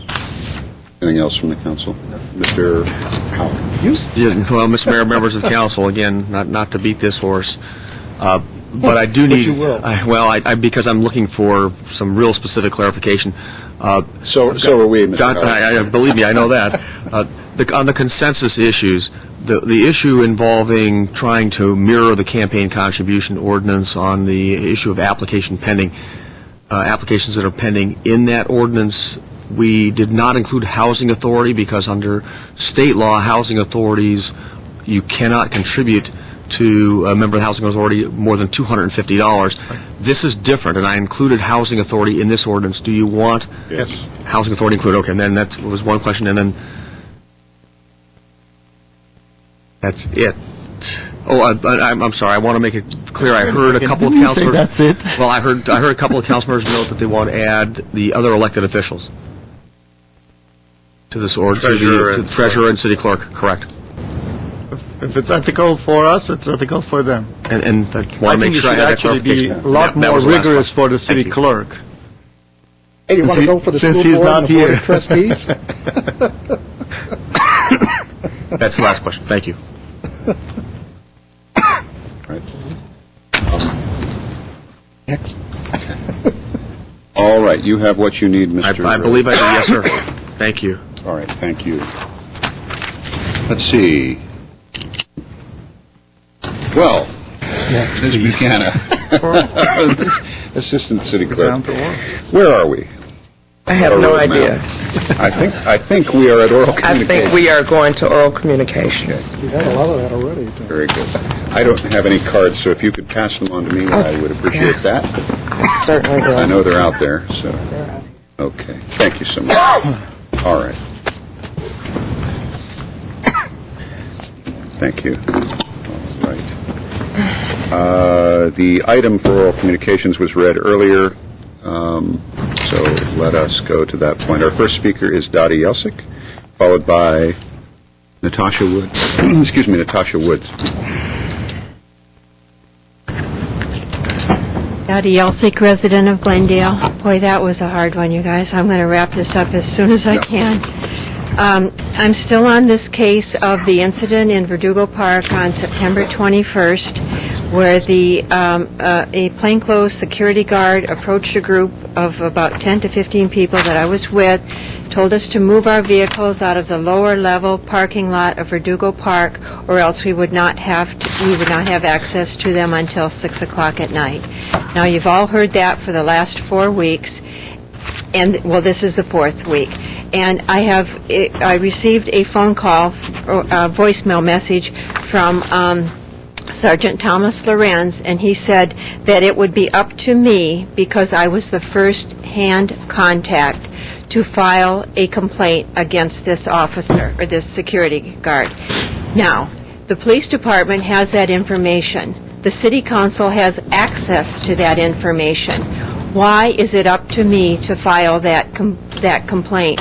Because if I remember correctly from last week's meeting, if I heard you correctly, City Manager Jim Starbird, you said that gentleman, or the security guard, the private security guard, was employed by the city of Glendale. Now, if he was employed by someone in the police department, then, well, whoever he was employed by, here it is 4 weeks later, and I still don't know. But whoever he was employed by, they're the accountable ones, and the city is accountable because they got the value of that permit. And like I said, I'm still following up on this, and I'll be back here next week. Same time, same place, same person, same problem. Okay, thank you very much. Natasha Woods, followed by Barry Allen. Good evening, Mayor Draymond, council and staff. It's been 3 months since you've seen me last. I don't know if you can believe it's been that long. It's nice to see the plant still surviving. I was hoping to get an update on the parking management contract. It's been quite a while, and we've also sent a letter, and I have a copy of that in case some of you haven't received it. We're still very interested. I know there was a little bit of controversy that night, but I'm hoping that in the near future we can get some resolve on this. All I had to say. Thank you. Thank you very much. Let me, since that is a question to staff, Mr. City Manager. Yes. Mr. Mayor, I believe it is, but offhand I can't. I'm not finding it quickly, but we'll have Mr. Zern. Let's do this one at a time. We'll have Mr. Zern contact them and give them a status report. I believe it's scheduled in the next several weeks to come to council, but I can't find it quickly here on my tentative agenda. So, but it will be on the agenda and noticed. Okay. All right. And okay, thank you. Our next speaker is Barry Allen, followed by Mike Mohill. Thank you, Mr. Mayor, council, staff, of course, the public. I'm Barry Allen. 3 short items. One, I would like to thank Mr. Starbird, our city manager, for requesting that staff look into the $417,000 for the chess park that was completed in 2004, but was booked in to the work in progress in the 2007 CAFR. It's number one. Number two, I would like to request that the City Council direct the mayor or city attorney to investigate the reason why on August the 27th it took the fire department 7 minutes at 2 o'clock in the morning with no traffic to get a half mile away to a fire in which there was a fatality. And on September the 14th, in the afternoon, it took the fire department only 3 minutes to get a half mile away for a fire call. And the question is, are we really providing a good service to the public when we're paying people to sleep and it takes them an extra 3 minutes to get to a fire? I think that's a matter of policy that this council should look into, and I think it's also necessary to find out why it took an extra 3 minutes. And you can check the incident reports on that, just as we did from the fire department. Also, number 3, I'd like to call upon, we lost Mr. Quintero. I would like to call upon the candidates for council and treasurer and for clerk to provide the public with a disclosure of the finances that are raised each month during that 12-month period. Now, we know we have to do it each month after from February, March, and then we don't hear from you until the August.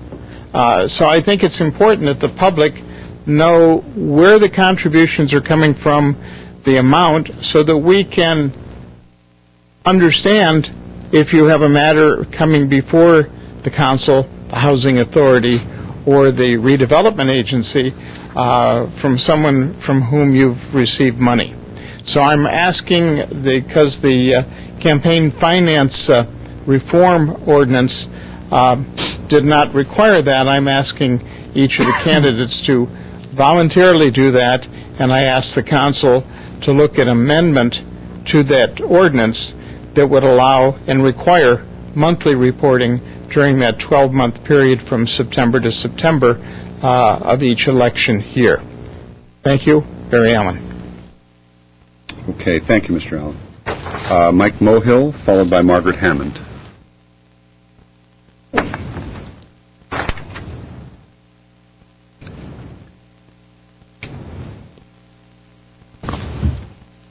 Barry Grayman, City Councilman.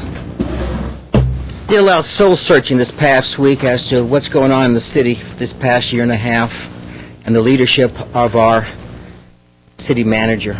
So I made a report card for the city manager. City manager Jim Starbird is not an elected bureaucrat, but is hired by the city council. Our city manager should be looking out for what is best for the city of Glendale and not for individual councilmen, developers, or staff. Here is the record of our present city manager.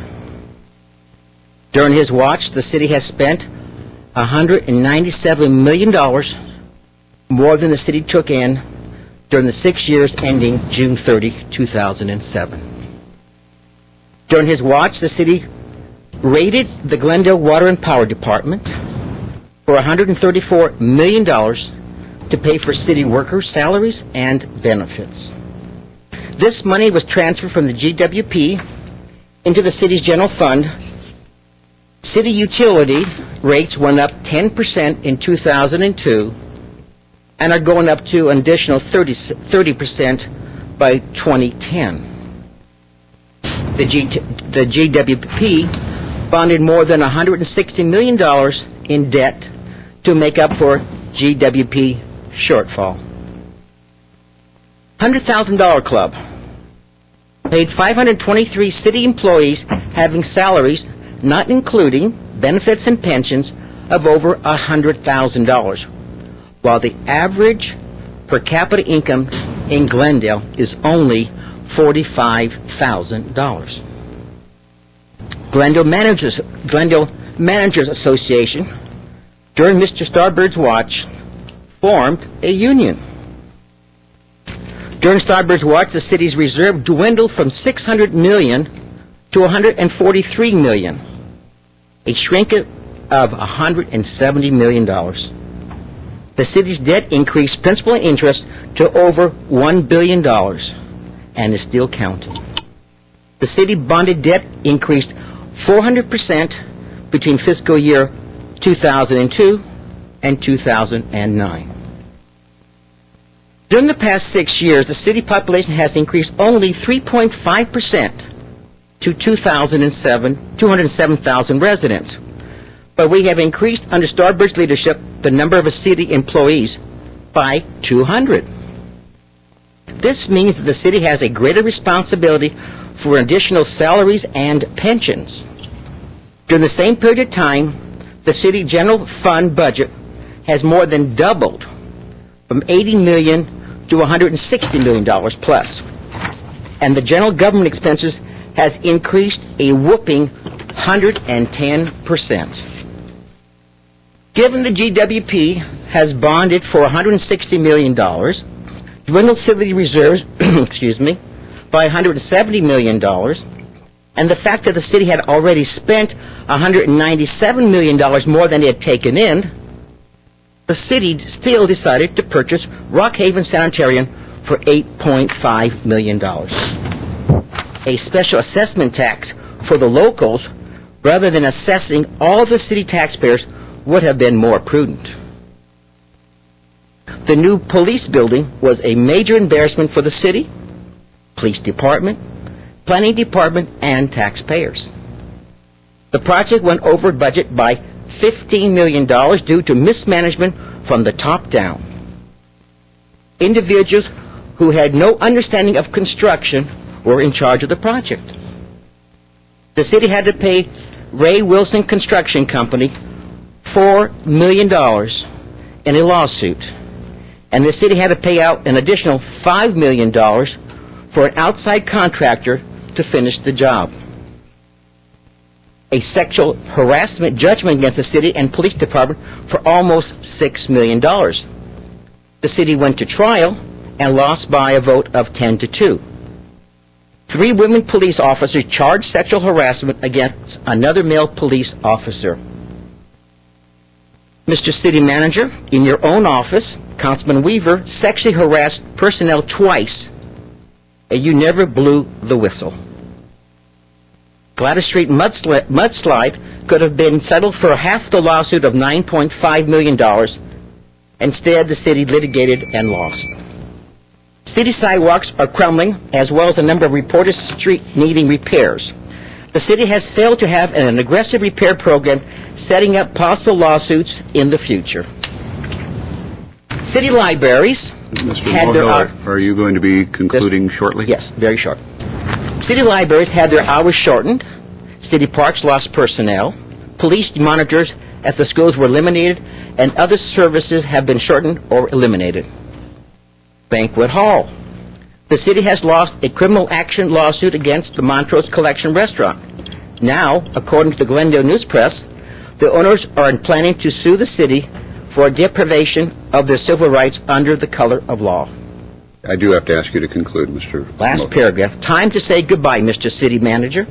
Last paragraph, sir? Last line. Well, let the make citizens the of Glendale give you your move on. golden parachute, sir, and we can say goodbye for your ineffective executive leadership. Okay, thank you, Mr. Moe. Margaret Hammond.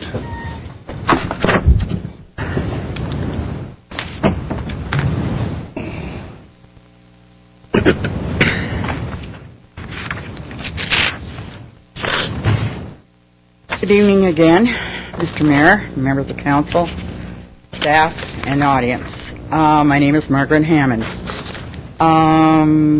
I have something I would like to make an announcement about, and it's one of my favorite things that I work for, and that's the Patrons Club of Glendale College. We are having a fashion show and a luncheon, and it will be at the Castaways November the 7th at 11:30, and that's Friday, November 7th. And the money that we raise from this event, our group, the ladies, the women of the Patrons Club, everything goes to scholarship. Nothing is retained, not even our dues that we take in. They end up feeling, well, we can't keep that in our bank account. So we do need you to support us and come out to this luncheon. And it's a great place to go, beautiful place. Actually, I think Castaways is unique, even though it's not in Glendale. And they have the $1,000 prize and other opportunity gifts. And as I say, all the money goes for scholarships. Our group is 60 years we've been doing this, and we've raised a lot of money, and it all has gone for scholarships to the students, needy students at the college. And I do want to thank you, Mr. Nigerian, for looking into the noise, the petition. I, for one, I live up on Adams Hill, and people say, what are you complaining about? If you ever heard it at night, the echoing, from those trains. I mean, it wakes me up quite startled at times, like any time from 2 o'clock in the morning. Those whistles going and over again. Although the police sirens and the whatever are just about as bad some nights, depending, I think, on the air or the wind or whatever. But it would be great if we could cut down on some of those whistles on the train. And by the way, I do want to thank you. The homeowners group, by the way, the night that we voted for the Royal, to support the Royal Boulevard, my brain is gone. Historic District. I'm getting tired. We had 17 of the 20 people, homeowners groups there, and they all voted in favor. Now, I'm not just talking like one homeowner group. 17 represent a large area of Glendale, and they were all in favor of it. So they knew the benefits of what it could bring, not just for this one time, but overall. We have the record, if anybody wants to see, the people that voted for it, and they were most anxious that we do come immediately. I came as soon, right after, I think the next day even, after we took the vote. So you can see that it isn't just a few people that are in favor of it. There's a lot of people in favor of it. And as I said, I was one of the first. As a matter of fact, when Miss Wilkerson came to town, I latched onto her immediately, and with the Glendale Historical Group, and we were quite happy to have someone that would listen to us. The other thing I would like to ask about, and this is a sore point, is the San Fernando landscaping. I drove up there and I thought, oh my God. I mean, those rolls of fencing, the trash, I know right now you're busy with that flyover thing, but this has gone on for years. It is dreadful. It is really dreadful. To have to drive on what was El Camino Real, the King's Highway. It sure ain't no King's Highway now, the way it looks. So, how long is it going to be before it's finished, by the way? I mean, when is it ever going to get finished? I probably won't be around to see it, so I wish it would, though. I sure miss the beautiful oleanders and the bushes that Ginger Bremberg and those ladies all worked their butts to get put in on there, and then for them all to be torn out. It's pretty sad. Anyway, thank you very much. Have a good evening. Okay, Margaret, thank you. Of course, and please give it to Ms. Buchanan. Yeah. That was our last speaker. Let me turn to my colleagues, see if there are any comments, or Mr. Yusefian. Mayor, I'd just like to let Mr. Barry Allen know, since September, when we have started our new election cycle, I have been in standstill. I have not collected any money, so there isn't anything to report. The second thing is, earlier speaker made some comments. I think some of the numbers were right, some of the numbers were wrong, but there was one issue that I would like to ask the city manager to clarify, and that is the fact that you created the GMA.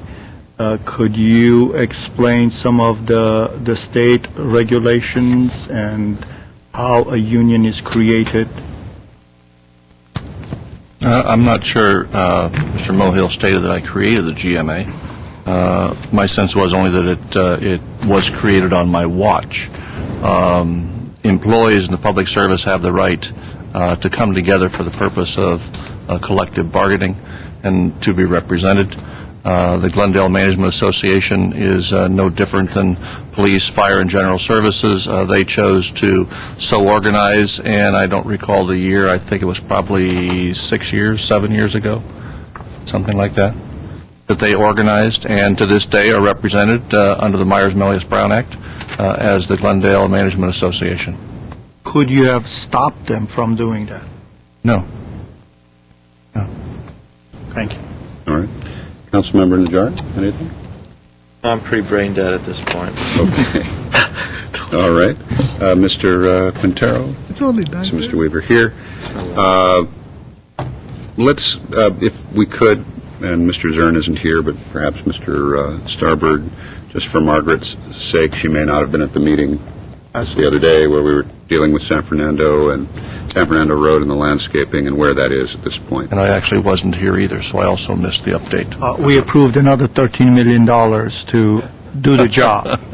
And we had No, sorry, 1.3 million, 1.3 sorry. million, yeah. I'm brain dead too, so. And the right number is Just wrong, added a the decimal number. point in the wrong place. But the other point was that we were given some timelines as to when this would begin and when it would actually end, Margaret.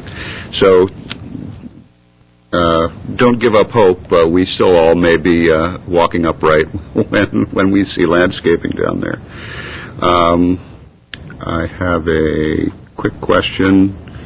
I'm not exactly sure what Mr. Allen was referring to with August 27th versus September 14th with the fire issue, but apparently it was about response times.